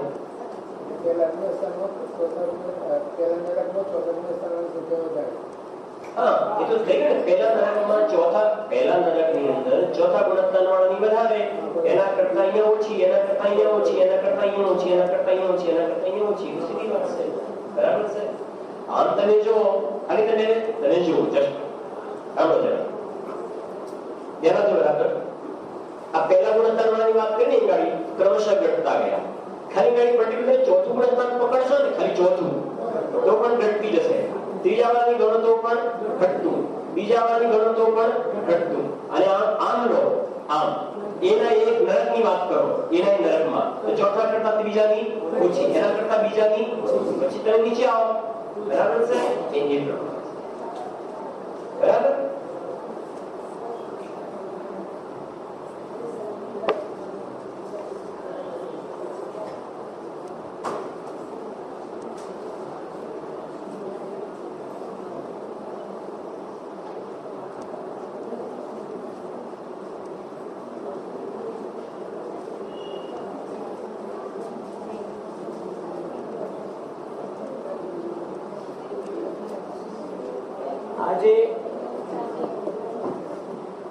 આજે આપણે નરક ગતિનું જે રમ્યા ને એ તો ફ્રેન્ડલી મેચ હતી હે ને. હવે અસલી મેચ તો હવે શરૂ થાય છે, એટલે બરાબર ઉપયોગ લગાવજો. અને જે એના પોઈન્ટ તમને જે કહેવામાં આવે, સંખ્યા, ગુણસ્થાન, એ બધાને બરાબર યાદ રાખશો તો આખું સ્વર્ગનું ચિત્ર, જેમ આ તમારા જ્ઞાનમાં આખું ચિત્ર ક્લિયર થઈ ગયું, એવી રીતે સ્વર્ગનું ચિત્ર પણ તમારા જ્ઞાનમાં આખું ક્લિયર થઈ જશે. પણ એના માટે થોડીક વાત તમારે ધ્યાન રાખીને સમજજો, બરાબર. એક તો પેલું તમારે એટલું યાદ રાખવાનું છે કે દેવ કેટલા પ્રકારના છે? 4. ભવનવાસી, વ્યંતર, જ્યોતિષી અને વિમાન. 4 પ્રકારના દેવ હોય છે. એમાં જ્યોતિષી દેવોની સંખ્યા સૌથી વધારે હોય છે, જ્યોતિષી દેવોની, બરાબર. એના કરતા ઓછા વ્યંતર. પછી લખાવીશ, તમને સમજાવીશ, ખાલી ત્યારે કહું છું. જ્યોતિષી કરતા વ્યંતર ઓછા હોય, વ્યંતર કરતા ભવનવાસી ઓછા હોય, ભવનવાસી કરતા વૈમાનિક દેવો ઓછા હોય. અને તમને આમ વાત કરું તો જે દેવોની સંખ્યા છે ને, જેટલી નારકીઓની સંખ્યા જોઈએ ને, ટોટલ નારકીઓની, એના કરતા વૈમાનિક દેવોની સંખ્યા અસંખ્યાત ગણી છે. નારકીઓની કરતા વૈમાનિક દેવોની સંખ્યા અસંખ્યાત ગણી છે. નહીં, સોરી, સાંભળો. એક મિનિટ. મનુષ્યની સંખ્યા કરતા, સાંભળજો, ફરી તમારે આ કરવું પડશે, ગભરાતા નહીં. મનુષ્યની સંખ્યા કરતા વૈમાનિક દેવોની સંખ્યા અસંખ્યાત ગણી છે. કેવી રીતે? જો આ ફૂટપટ્ટી હું વારે ઘડીએ કોઈને મારવા માટે નથી લેતો, તમે ચાલુ ક્લાસની દરમિયાન અંદર હસાહસ કરો છો એના માટે નથી લેતો, બરાબર છે કે નહીં? એના માટે તો કર્મ તમને દંડ આપશે. હું કોણ દંડ આપી શકું? બરાબર છે. ખરેખર મારો ભાવ તો એવું છે કે તમે કર્મોને દંડ આપો, પણ જેની હોનહાર જે લખ્યું ને આચાર્ય, ખેદ છે કે અમારી વચ્ચે વ્યવહારનું આલંબન લેવું પડે છે. અમારા માટે પણ ખેદ છે કે આ વસ્તુ સમજાવતી વખતે વચ્ચે આને પણ ટચ કરવું પડે છે. સમજાય છે કે નહીં? તો જુઓ, સાંભળો કે આને આપણે શું કહ્યું? જગત શ્રેણી સમજ્યા આપણે, જગત શ્રેણી, બરાબર. તો મનુષ્યોની સંખ્યા આ એક જગત શ્રેણી પણ નથી, એના કરતા અસંખ્યાતનો ભાગ છે. ખૂબ ઓછી છે મનુષ્યની સંખ્યા. એક વિષય છે આખો દુર્લભતાનો. બહુ સરસ વિષય છે, એકદમ બહુ સરસ વિષય છે. મને તમે કોઈ દિવસે વિચાર ના કર્યો કે આટલી દુર્લભતા હોય છે. એ યોગ માર્ગણા છે, એની અંદર છે. બહુ સરસ પ્રકરણ છે. તો ખાલી અત્યારે એટલું સમજો કે મનુષ્યોની સંખ્યા જગત શ્રેણીનો અસંખ્યાતનો ભાગ છે. એના કરતા વૈમાનિક દેવોની સંખ્યા આવી 1, 2, 3, 4 એ પ્રમાણે અસંખ્યાત જગત શ્રેણી. એટલા દેવો ને, વૈમાનિક દેવો. આ એટલા માટે તમને કયા દેવો? વૈમાનિક દેવોની સંખ્યા વાત કરું છું, વૈમાનિક દેવોની. એના કરતા જે વૈમાનિક દેવોની વાત થઈ ને, એના કરતા નારકીઓની સંખ્યા અસંખ્યાત ગણી છે. જયારે મેં આ વાંચ્યું, આટલું વાંચ્યું, ત્યારે મને તરત એક પ્રશ્ન થયો હતો. તમને કઈ પ્રશ્ન થાય છે આટલું કહ્યું એના પરથી? કોઈને કઈ પ્રશ્ન થાય છે?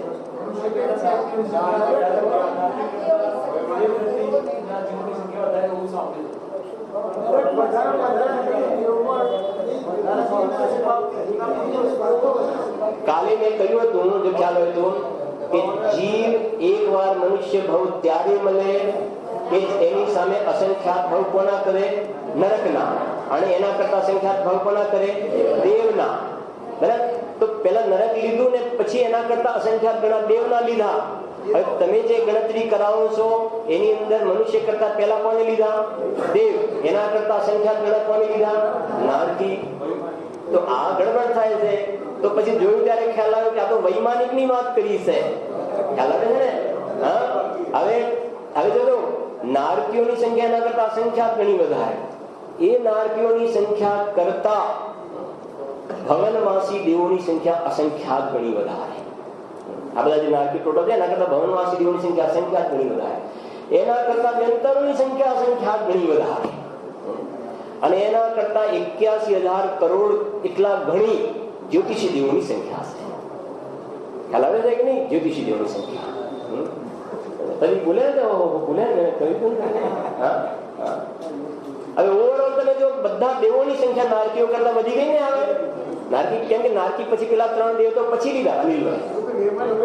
હા, વૈમાનિક પછી નારકી, નારકી પછી પેલા 3 લીધા સંખ્યાત ગણા. એટલે ઓવરઓલ દેવોની બધો લોટ મૂકો તો નારકીઓ કરતા સંખ્યા વધી ગઈ એમની. ખ્યાલ આવે છે આટલો? તો જરા ધ્યાન આપજો. સૌથી વધારે સંખ્યા જ્યોતિષી દેવોની છે. હવે અકૃત્રિમ ચૈત્યાલય વગેરેનો જે વિષય છે 458, એ તો ગણતરી વાળા. બાકી તો અસંખ્યાત દ્વીપ સમુદ્રમાં જ્યોતિષી દેવો છેલ્લે સુધી છે. અને એક એક વિમાનમાં એ લોકોના એક એક દેવ હોય છે. એ શું કહેવાય, એક ત્યાં મતલબ છેક સુધી એક એક વિમાનમાં એક એક અકૃત્રિમ ચૈત્યાલય હોય છે. એટલે અસંખ્યાત અકૃત્રિમ જિનાલય છે, અસંખ્યાત. હા, 81 કરોડ એ પ્રમાણે છે. એના ઘણા એટલા ઘણા, એના ઘણા વ્યંતર કરતા એટલા ઘણા. 81 કરોડ 81,000 કરોડ કે છે. મને એક્ઝેક્ટલી આપણે યાદ નથી, એ લખાવી દઈશ તમને જે હોય. તો જો ધ્યાન આપજો. એ બીજી વાત કરું તમને એક જરા, થોડો આ છેલ્લો દિવસ લઈ લઈશ થોડો કે મેં કાલે કહ્યું તમને દેવ બનવું છે, દેવ બનવું છે, દેવ બનવું છે.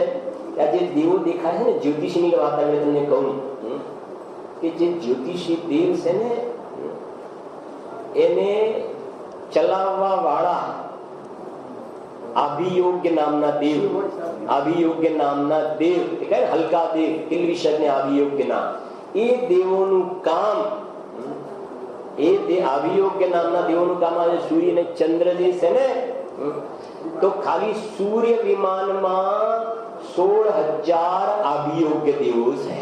જે એ સૂર્યના રથને, એ સૂર્ય વિમાનને 4 દિશામાં, પૂર્વ, પશ્ચિમ, ઉત્તર, દક્ષિણ, એકના આકાર કે સૌધર્મેન્દ્ર પેલા ઐરાવત હાથી બની જાઓ તો પેલા આભિયોગ્ય દેવને હાથી બનવું પડે.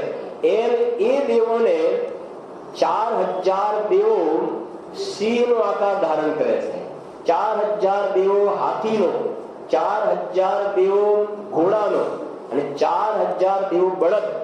4 દિશામાં 4,000 દેવો છે. એ રાત દિવસ, ખ્યાલ આવે છે કે નહીં? જન્મે ત્યાંથી જેમ તમારે પેલો ને બાદર ને જેઠો, એ બિચારા લારી ખેંચ્યા જ કરે. એમ એને તો બિચારા મને, હું જે મારી રીતે વિચારું છું, આને રાત્રે ઊંઘવાય મળે.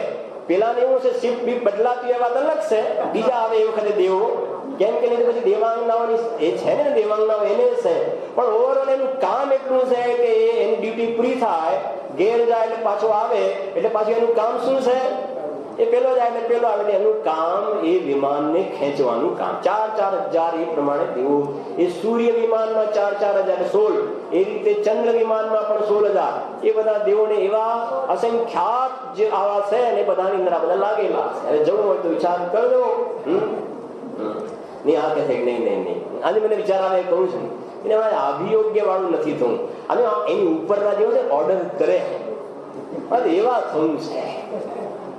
અંડર વાળા નહીં, કોઈને અંડરમાં રહીએ એવું નહીં. હા, અમે કોઈને અમારા અંડરમાં રાખીએ એવા દૈવ થવાય તો વાંધો. એને હજુ અંદરમાં નથી જવું, અંદરમાં નથી જવું, હજુ અંડરમાં રહે એવા દેવમાં જવું છે. ખ્યાલ આવે છે કે નહીં? એવા દેવમાં જવું છે હજુ તો એને. કે નહીં પછી કોઈ ઠીક નહીં નથી. આપણે એ બધામાં નથી પણ કોઈને અંડરમાં આપણે એના કરતા આપણે નવી ગ્રેજ્યુએટમાં કોઈ ભેદ જ નહીં. આપણે નવી ગ્રેજ્યુએટમાં જવા મળે તો એનો મતલબ એ થયો કે તારી દેહ જોઈએ છે. હજુ તારે શું જોઈએ છે? દેહ જોઈએ છે હજુ. એનો મતલબ એ થયો. તેને નવી ગ્રેજ્યુએટ વૈકૃત છે, દેહ જોઈએ છે. પછી કોઈ કે નહીં, આપણે તો એવું નહીં. આપણે સર્વા સિદ્ધિ, સૌથી ટોપ પર ટોપ શું છે ગુણનભાઈ? સર્વા સિદ્ધિ. આપણે સર્વા સિદ્ધિ જોઈએ. માનો નહીં સર્વા સિદ્ધિ જોઈએ તો એક કામ કરવું પડશે કે શું? સમ્યક દર્શન પ્રગટ કરો. સર્વા સિદ્ધિમાં નંબર લાગી જશે. વિચારીશું પછી આગળ. સમ્યક દર્શન તો મિનિમમ ક્વોલિફિકેશન સમ્યક દર્શન છે. કે પછી એવું થશે ને કે સમ્યક દર્શન પ્રગટ થશે પછી સર્વાત સિદ્ધિ અહીંયા દેખાશે. 144મો કળશ સર્વાર્થ સિદ્ધાત્મ તયા વિદતે છે ને, અચિંત્ય શક્તિ. સર્વ અર્થોની મારે જે જોઈએ છે, અનંત દર્શન, જ્ઞાન, સુખ, વીર, એ બધું જોઈએ છે ને, એ સર્વ અર્થની સિદ્ધિ વાળો તો આ સર્વા સિદ્ધિ દેવ તો અહીંયા છે. સમ્યક દર્શન થતા આ મળી ગયો ને, પછી પેલા સર્વા સિદ્ધિ હોય તો શું અને નરક હોય તો શું, એ તો બધા એ જળના વિમાનો છે, તો પુણ્યના ઉદયના ખેલ છે. મારે તો આ સર્વ પ્રયોજનની જેમાં સિદ્ધ પડેલા છે એવો શુદ્ધાત્મા હાથમાં આવી માટે મારી સર્વા સિદ્ધિ હોય તો શું, ન હોય તો શું. ખ્યાલ આવે છે? હું એટલા માટે કહું છું, મેં કહ્યું જયારે મને વિચાર આવે ત્યારે ગુરુદેવ બહુ યાદ આવે આપણને કે આ અધ્યાત્મની આપણને એક દિશા ખ્યાલમાં છે ને, તો આ બધું વાંચીએ એની અંદરથી પણ આપણને પેલો શુદ્ધાત્મા હાવી કેવી રીતે રહે, આ હાવી ન થઈ જાય અને ગાયક ભાવ એનો અંદરમાં આપણને એક તીખાશ એની બની રહે, એ ગુરુદેવનો ઉપકાર છે. 3 પાંડવ મોક્ષી ગયા, 2 નકુલ અને સહદેવ સર્વા સિદ્ધિમાં ગયા. હા, એ થયું ને. જુઓ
જ્યોતિષી, પછી સૌથી વધારે દેવ, નીચેથી લઈએ સૌથી ઓછા દેવ સર્વા સિદ્ધિ, નીચેથી ઉપર જઈશું જેમ પેલા સૌથી ઓછા સૌથી વધારે સંખ્યા જ્યોતિષી અને સૌથી ઓછી સંખ્યા સર્વા સિદ્ધિની. પેલા નરકમાં ઉપરથી નીચે ગયા હતા કેમ કે ઉપર સંખ્યા વધારે હતી, નીચે સંખ્યા ઓછી હતી. અહીંયા આપણે નીચેથી ઉપર જઈશું કેમ કે નીચે જ્યોતિષીની સંખ્યા સૌથી વધારે અને સર્વા સિદ્ધિમાં સંખ્યા સૌથી ઓછી.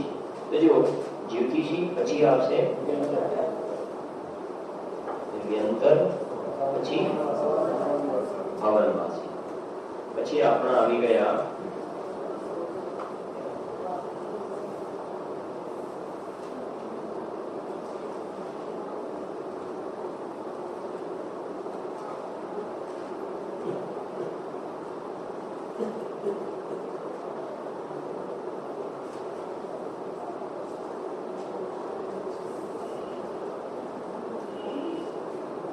આ શું થઈ ગયા? 8 યુગલ થઈ ગયા. બરાબર છે? આટલે સુધી વંચાય તો છે ને, ખ્યાલ આવે છે ને, બોલવું પડશે એટલા માટે. જ્યોતિષી, વ્યંતર, ભવનવાસી, પછી આ પહેલું યુગલ, બીજું યુગલ, ત્રીજું, ચોથું, પાંચમું, છઠ્ઠું, સાતમું ને 8 યુગલ થઈ ગયા. બરાબર? આપણે પછી બાકીનું કરીએ છીએ. આમ તો 7-8 માં અત્યારે પહેલા લખવાની જરૂર નહોતી. આટલે સુધી આપણે પહેલા સમજો, ખાલી 6 પછી આપણે ઉપરનો ડ્રો કરીશું તો તમારે એવું ગડબડ ના થાય. ઓકે,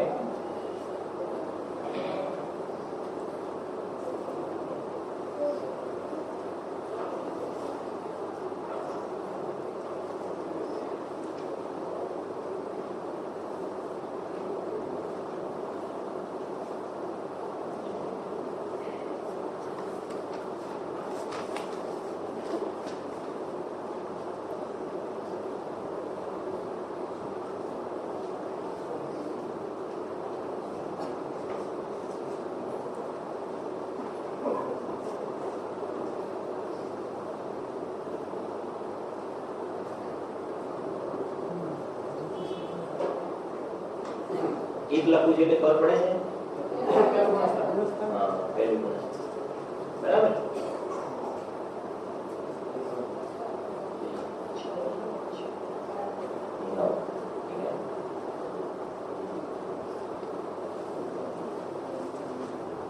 જો ધ્યાન આપો, સ્ટેપ વાઇઝ આપણે જોતા જઈશું. જ્યોતિષી હવે પહેલા ગુણસ્થાનવાળી શરૂઆત કરીએ છીએ, કેમ કે સૌથી ઓછી સૌથી વધારે સંખ્યા એમની છે અને એમાં પણ મિથ્યા દ્રષ્ટિની સંખ્યા. આની અંદર તમારે ચાર થોડા સ્ટેપ ખ્યાલ રાખવા પડશે કે એક તો જ્યોતિષી, વ્યંતર અને ભવનવાસી એમનો થોડો હિસાબ કિતાબ અલગ છે. જ્યોતિષી, વ્યંતર અને એનો હિસાબ કિતાબ થોડો અલગ આવશે. ઓકે, બરાબર? એનો મતલબ તમે હિસાબ કિતાબ એટલે કે ઓવરઓલ એનો સ્ટડી કરવામાં આવે તો ત્યાં મિથ્યા દ્રષ્ટિઓની સંખ્યા વધારે અને સમ્યક દ્રષ્ટિઓની સંખ્યા ઓછી જોવા, કેમ કે હલકા દેવ પણ કહ્યા છે ને ત્યાં, એટલે એનું કેલ્ક્યુલેશન એ પ્રમાણે બેસશે. ફરીથી ખ્યાલ આવી ગયો ને આટલો? તો મિથ્યા દ્રષ્ટિની સંખ્યા અહીંયા વધારે જોવામાં આવશે, સમ્યક દ્રષ્ટિની સંખ્યા ઓછી. પછી પહેલા સ્વર્ગથી કયા સ્વર્ગ સુધી જઈશું આપણે? છઠ્ઠા 12મા સ્વર્ગ સુધી. પહેલાથી 12મા સ્વર્ગ સુધી, છઠ્ઠા યુગ સુધી. ત્યાં એનો લોટ જે છે એની અંદર એમાં મિથ્યા દ્રષ્ટિઓની સંખ્યા વધારે, સમ્યક દ્રષ્ટિઓની સંખ્યા ઓછી. બરાબર? મિથ્યા દ્રષ્ટિની સંખ્યા વધારે, સમ્યક દ્રષ્ટિની સંખ્યા ઓછી. આ તો ઓવરઓલ વાત થઈ. બરાબર? અહીંયા આની વાત કરીએ તો મિથ્યા દ્રષ્ટિ સંખ્યા વધારે, સમ્યક દ્રષ્ટિની સંખ્યા ઓછી. પછી 7નું 8 સ્વર્ગ થયા પછી એની ઉપર શું આવી ગયું? નવ ગ્રેવેટ આવી ગયા ને, ગ્રેવેટ, નવ ગ્રેવેટ. બરાબર? 7 તો 7 સમજો, 7 8 અને ઉપર 9 ગ્રેવેટ એના સમ્યક દ્રષ્ટિ ને મિથ્યા દ્રષ્ટિની ગણતરી કરીશું તો ત્યાં આખું બદલાઈ જાય છે. સમ્યક દ્રષ્ટિની સંખ્યા તો ત્યાં શું થાય છે? વધી જાય છે. મિથ્યા દ્રષ્ટિની સંખ્યા ઘટી જાય છે. આટલેથી ચેન્જ થઈ જાય છે. બરાબર? છઠ્ઠા યુગલથી ઉપર થોડું કેલ્ક્યુલેશન બદલાય છે. સમ્યક દ્રષ્ટિની સંખ્યા વધી જાય છે, મિથ્યા દ્રષ્ટિની સંખ્યા ઘટી જાય છે. પછી 9 ગ્રેવેટ એની ઉપર શું આવ્યું? 9 અનુદિશ અને એની ઉપર અંતર વિમાન 5.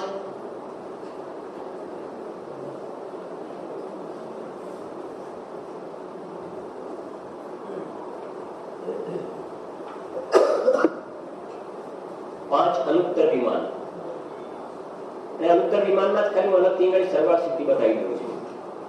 એ ઇન્દ્ર છે પણ બતાવી દઉં છું. એટલે આ એક અલગ આખો હિસ્સો થઈ ગયો કે અહીંયા આ અનુદિશ અને 5 અનુત્તર એની અંદર બધા સમ્યક દ્રષ્ટિ. ફરીથી આખું સમજી લેજો. અહીંયા ભવનવાસી ની અંદર જ્યોતિષીમાં શું છે? મિથ્યા દ્રષ્ટિની સંખ્યા ઘણી, સમ્યક દ્રષ્ટિની સંખ્યા ઓછી. અહીંયા પણ શું છે? મિથ્યા દ્રષ્ટિની સંખ્યા ઘણી, સમ્યક દ્રષ્ટિની સંખ્યા ઓછી. પણ આ બંને કરતા અહીંયા મિથ્યા દ્રષ્ટિની સંખ્યા વધારે વિશેષ છે. પછી અહીંયા ઉપર આવ્યા તો સમ્યક દ્રષ્ટિની સંખ્યા વધારે, મિથ્યા દ્રષ્ટિની સંખ્યા ઓછી. અને જે ઉપરમાં બે જગ્યાએ પહોંચ્યા તો ત્યાં બધા સમ્યક દ્રષ્ટિ છે, મિથ્યા દ્રષ્ટિ જોવામાં આવતા. બરાબર? એમ નરકમાં એક પણ જગ્યા એવી નથી કે જ્યાં સમ્યક દ્રષ્ટિ ના હોય. બરાબર છે? એવી રીતે સ્વર્ગમાં એક પણ જગ્યા એવી નથી કે સમ્યક દ્રષ્ટિ ના હોય, પણ મિથ્યા દ્રષ્ટિ ના હોય એવી જગ્યા જોવામાં આવે. સમ્યક દ્રષ્ટિ ના હોય એવી જગ્યા નથી હોતી, હોય મિથ્યા દ્રષ્ટિ ના હોય એવી જગ્યા જોવામાં આવે છે કે ક્યાં અનુદિશ અને અનુત્તર, ત્યાં મિથ્યા દ્રષ્ટિ જોવામાં આવતા. હવે જરા ધ્યાન આપજો. આટલેથી આપણે સ્ટાર્ટ કરીએ છીએ.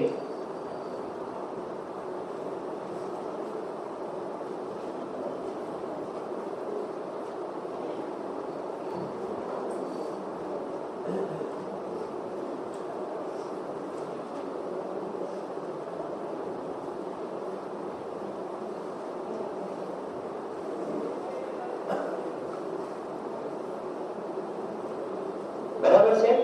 તો અહીંયાથી લઈએ આપણે, સ્ટાર્ટ કર્યું આપણું, આમ જતા જઈએ છીએ.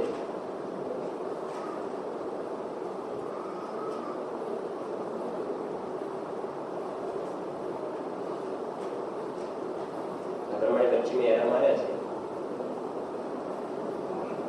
બરાબર? તો આ મિથ્યા દ્રષ્ટિઓની સંખ્યા શું થતી જાય છે? મિથ્યા દ્રષ્ટિઓની સંખ્યા, આ પહેલું ગુણસ્થાન છે.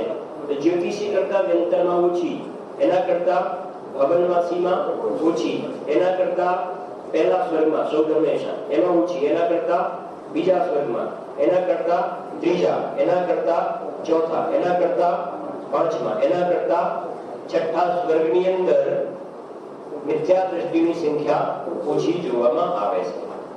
હવે આપણે આ બાજુ આવીએ છીએ.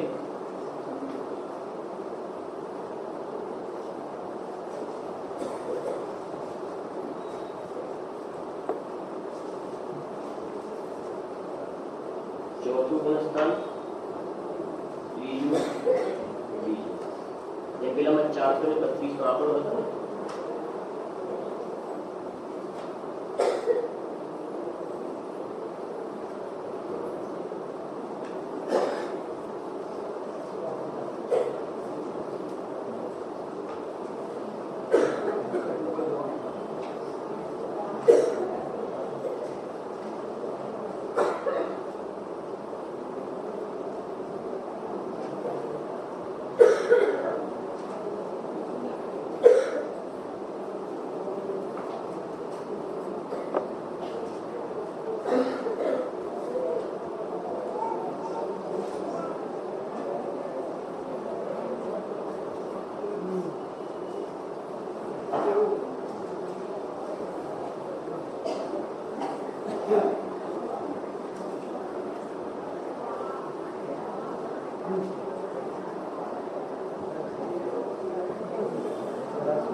હવે શું કરીશું બોલો? કેશવ ભાઈ અહીં આવે ને આપણે? હા, હવે જો આમ જઈશું આપણે, ધ્યાન આપજો. આમ તો જવું પડશે, આપણે ઉપર હમણાં જવાનો પ્રશ્ન છે નહીં, બરાબર? આ અત્યારે એવી પાર્લામેન્ટ છે, આ પાર્લામેન્ટ આખી એવી છે કે જ્યાં બે પ્રકારના પક્ષ હોય ને, આ પાર્લામેન્ટની અંદર મિથ્યા દ્રષ્ટિઓની સંખ્યા વધારે આખામાં અને સમ્ય દ્રષ્ટિઓની સંખ્યા ઓછી. અને ઉપર જ્યારે પાર્લામેન્ટમાં જઈશું તો સિચ્યુએશન આખી બદલાશે. ત્યાં સમ્ય દ્રષ્ટિઓની સીટો વધારે, મિથ્યા દ્રષ્ટિની સીટો ઓછી. તો ધ્યાન આપો. હવે આપણે અહીંયાથી આમ આ બાજુ આવી ગયા, બરાબર છે? આ બાજુ આ બાજુ બોલી ક્યાં જવાનું છે સમજાવવા માટે, બરાબર? હવે અહીંયાથી આપણે શું કરીશું બોલો? ક્યાં પહોંચીશું? તો અહીંયા તમારે આવવાનું છે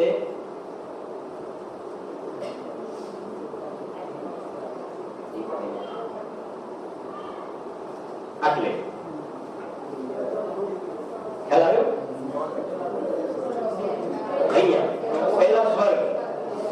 પહેલા સ્વર્ગ સુધી આવવાનું તમારે. કેમ કે ઓછા કરતા જવાનું છે, બરાબર? તમારે ખ્યાલ રાખવાનો. હવે આ વાત મિથ્યા દ્રષ્ટિઓનું કામ તો પૂરું થઈ ગયું. એક બધા મિથ્યા દ્રષ્ટિનું કામ. હવે વાત કોની ચાલે છે? સમ્ય દ્રષ્ટિઓની. તો આ તો ભવનવાસી વ્યંતરને જ્યોતિષી છે, એ તો હલકા દેવ છે, તો એ લોકોને છેલ્લો નંબર લેવાનો સમ્ય દ્રષ્ટિને. હવે સમ્ય દ્રષ્ટિની ફાઇલ ખુલી છે. કોણ ભાઈ ખ્યાલ આવે છે? ખ્યાલ આવે છે? હવે ફાઇલ કોની ખુલી છે? અહીંયા મિથ્યા દ્રષ્ટિની ફાઇલ ખુલી હતી એટલે પહેલા એને લીધો નંબર. આવી જાવ, તમે ચલો, તમે જલ્દી આવી જાઓ, ચલો.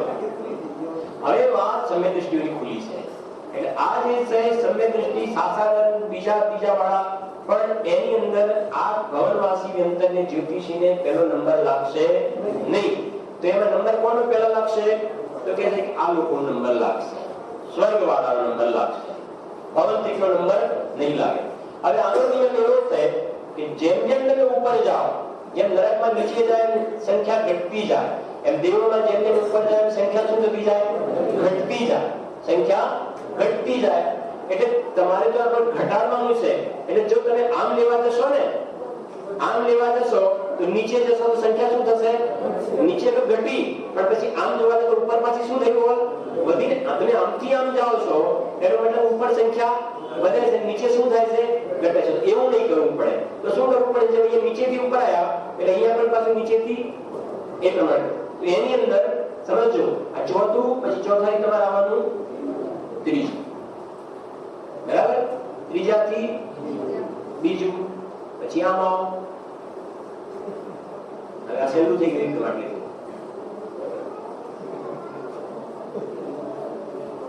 આખી છે ગાંધીનગર જેવી.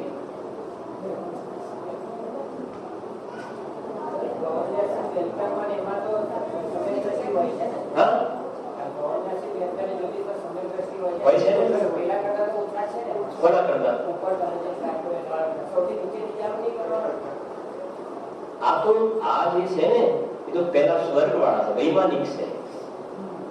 તો વૈમાનિક કરતા આ ચોથા વાળા ભવનવાસી વેંતરની જ્યોતિષી સંખ્યા ભલે તો કોની વધારે હોય, આ સંખ્યા વધારે તો વધારેમાં બધા દ્રષ્ટિઓની સંખ્યા વધારે થશે. આ બધા ચોથા વાળા, ત્રીજા વાળા, બીજા વાળા છે ને એ તો આ બધા સ્વર્ગ વાળા કરતા આવી સંખ્યા તો ઓછી જ નહીં આવે.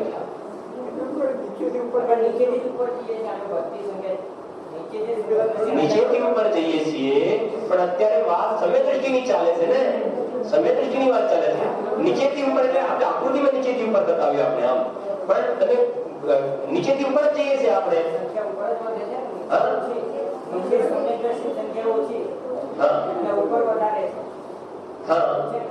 તો ઉપર વધારે છે ને એટલા માટે તો આપણે નીચે આવી રહ્યા છીએ. પછી આવીશું ને ગાડી જ્યોતિષી વાળા પાસે તો એમાં સમય દ્રષ્ટિની સંખ્યા આ બધા કરતા સમય દ્રષ્ટિની સંખ્યા એમાં ઓછી છે, ઓછી છે ને ગાડી સમય દ્રષ્ટિની સંખ્યા આના કરતા ક્યાં વધારે છે? આ વાત સમય દ્રષ્ટિની ચાલે છે.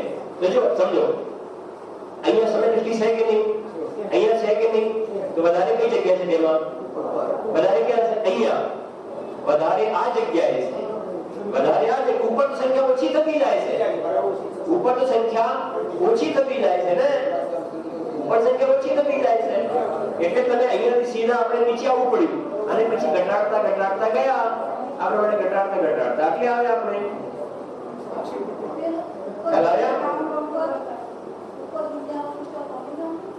ઉપર આ બીજું ત્રીજું ચોથું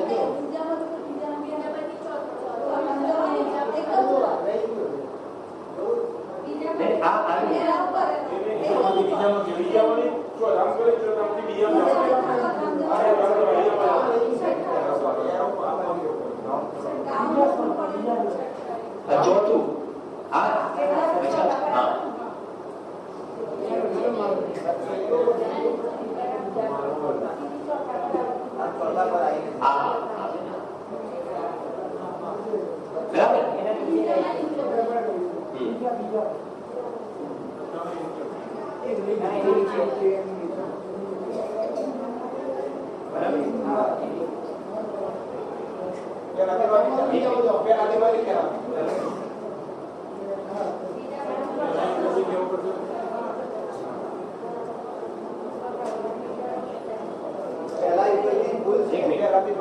એક મિનિટ ચોથું ત્રીજું બીજું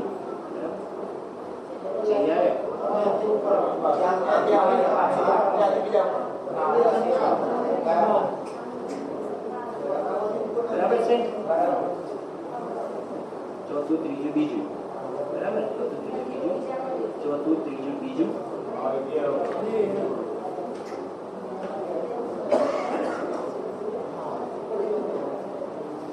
ચોથું ત્રીજું બીજું, ચોથું ત્રીજું બીજું. બરાબર બરાબર.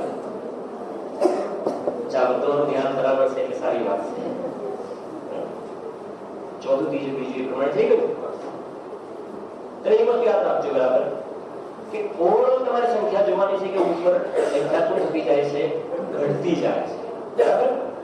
તમે અહીંયાથી સીધું અહીંયા જોઈન્ટ કરશો ને પછી નીચે આવશો તો શું થશે કે ઉપર સંખ્યા વધશે, નીચે સંખ્યા શું થશે?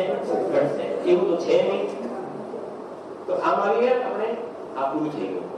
હવે અહીંયાથી તમારે આવવું પડશે, સાંભળજો, નીચે આવવું પડશે, નીચે તમારે આવવું પડશે જ્યોતિષી પાસે આવવું પડશે. જ્યોતિષી પાસે કેમ? જ્યોતિષી પાસે જ્યોતિષીની સંખ્યા સૌથી વધારે છે, એના કરતા અંતરની ઓછી, એના કરતા ભવનવાસીની. એમાં આ પ્રમાણે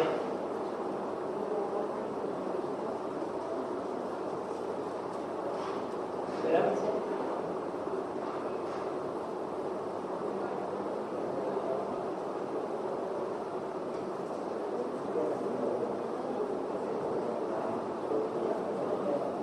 આજે મેં બ્લેક રાઉન્ડ કર્યું એ શું બતાવે છે? કોની સંખ્યા બતાવે છે? કોની? એ કોની સંખ્યા બતાવે? ભવનવાસી બીજા ગુણસ્તરવાળા. ખ્યાલ આવે ને? આ બ્લેક રાઉન્ડ છે એ ભવનવાસી સાસાદન સમ્ય દૃષ્ટિ બીજા ગુણસ્તરવાળાની સંખ્યા બતાવે છે. એટલે આપણે આટલેથી સ્ટાર્ટ કર્યું તો આ પ્રમાણે આ મિથ્યા દૃષ્ટિ, પછી ઓછા થતા થતા અહીંયા સમ્ય દૃષ્ટિ, આ થયા સ્વર્ગવાળા, બરાબર છે? એની અંદરથી પછી આમ બીજા આ પ્રમાણે ઘટાડતા અહીંયા જ્યોતિષીમાં આવ્યા. જ્યોતિષીમાંથી પછી આ પ્રમાણે ઘટાડતા અંતરને પછી છેલ્લે આવ્યું ભવનવાસી. સંખ્યા ઘટી, બરાબર? હવે આટલે આવે આપણે. હવે આ તો બાકી છે હજુ, બરાબર છે? અહીંયા 7 8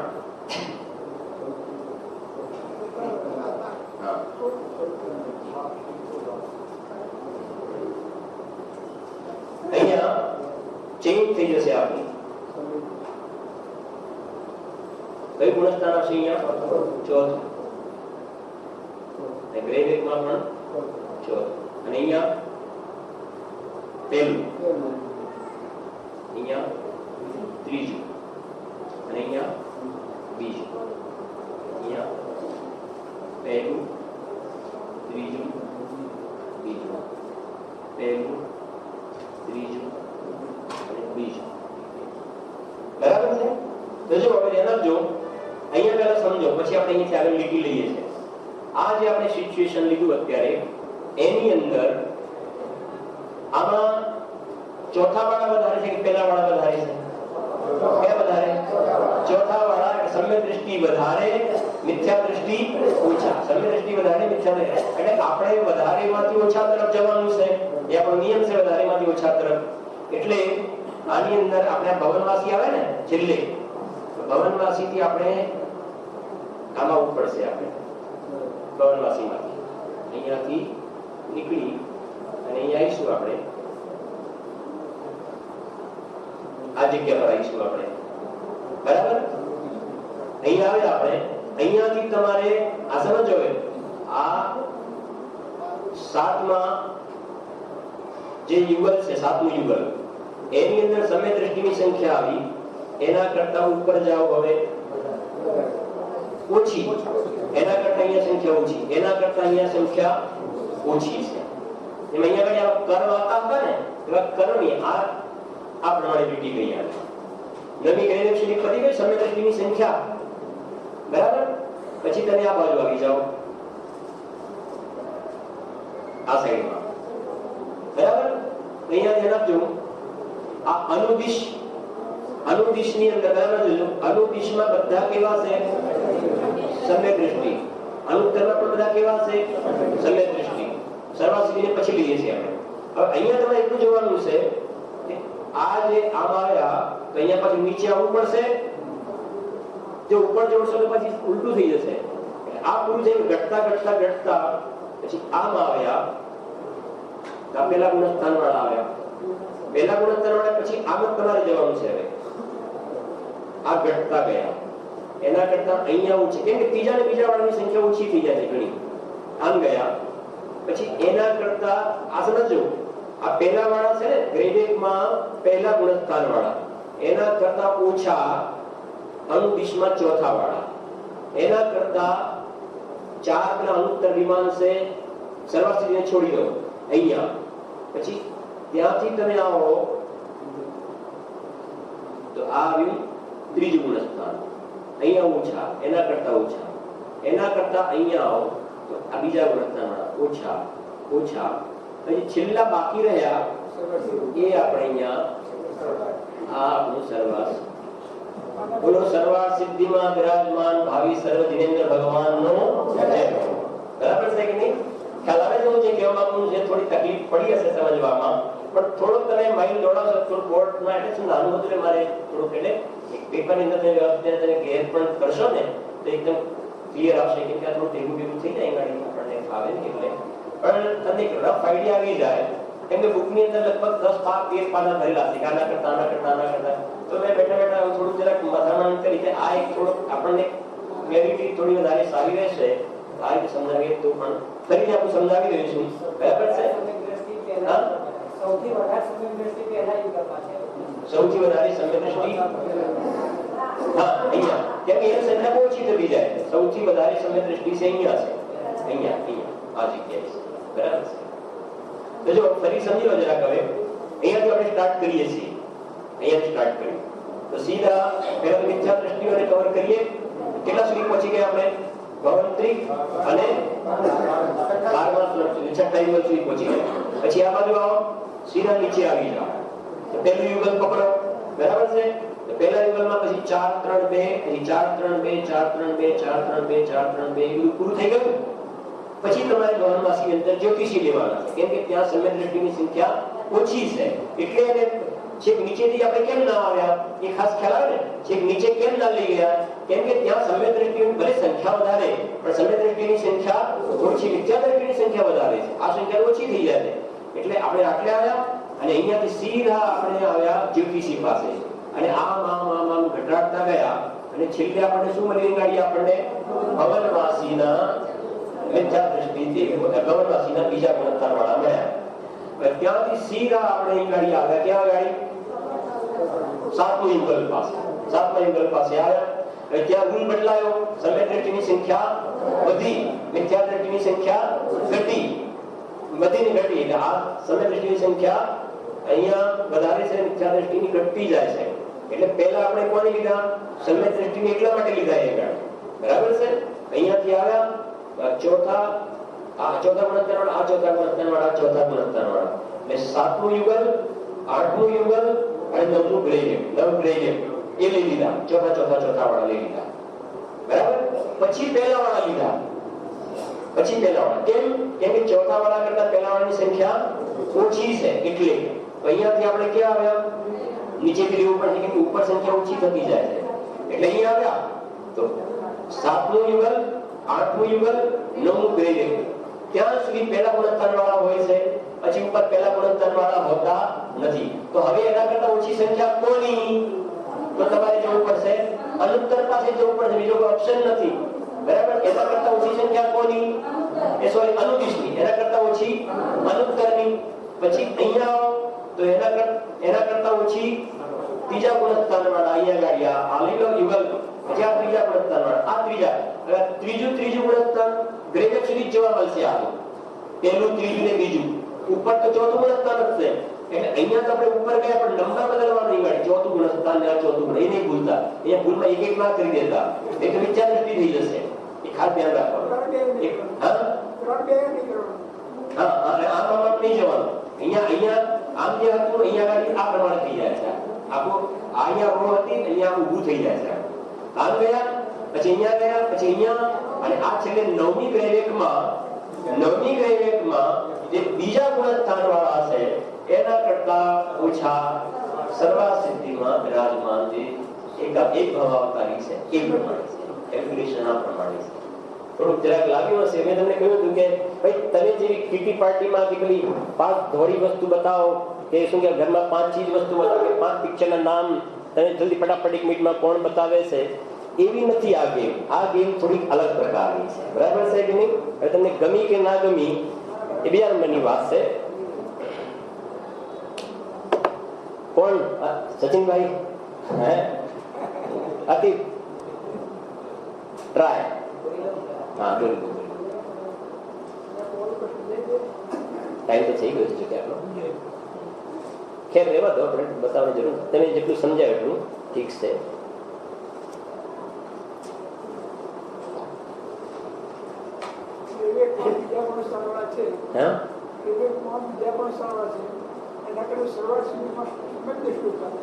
હા, ગ્રેવિયમમાં બીજા ગુણસ્થાન વાળા છે એના કરતા સર્વાર્થ સિદ્ધિના દેવો ઓછા છે. તમે જો વ્યવસ્થિત મેપ કરશો ને, ઘેરને થોડુંક મહેનત કરશો ને, તો તમને ઘણા બધું એકદમ તમારા અહીંયા બેઠા હશો તો પણ તમારા જ્ઞાનમાં આખું સ્વર્ગનું ચિત્ર ક્લિયર થશે. નરકનું ચિત્ર ક્લિયર થાય, સ્વર્ગનું આ પ્રમાણે ગોઠવણ છે એ તમારા જ્ઞાનમાં ક્લિયર થશે.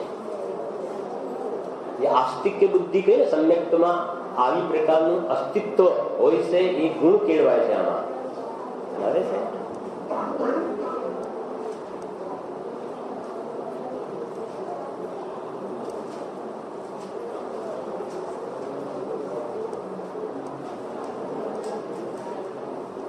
તમારે દોરાઈ જાય પછી 5 મિનિટ લઉં છું, એક્ઝામની સૂચના પણ આપવાની છે, તમારી એક્ઝામ ક્યારે છે નહીં બધું.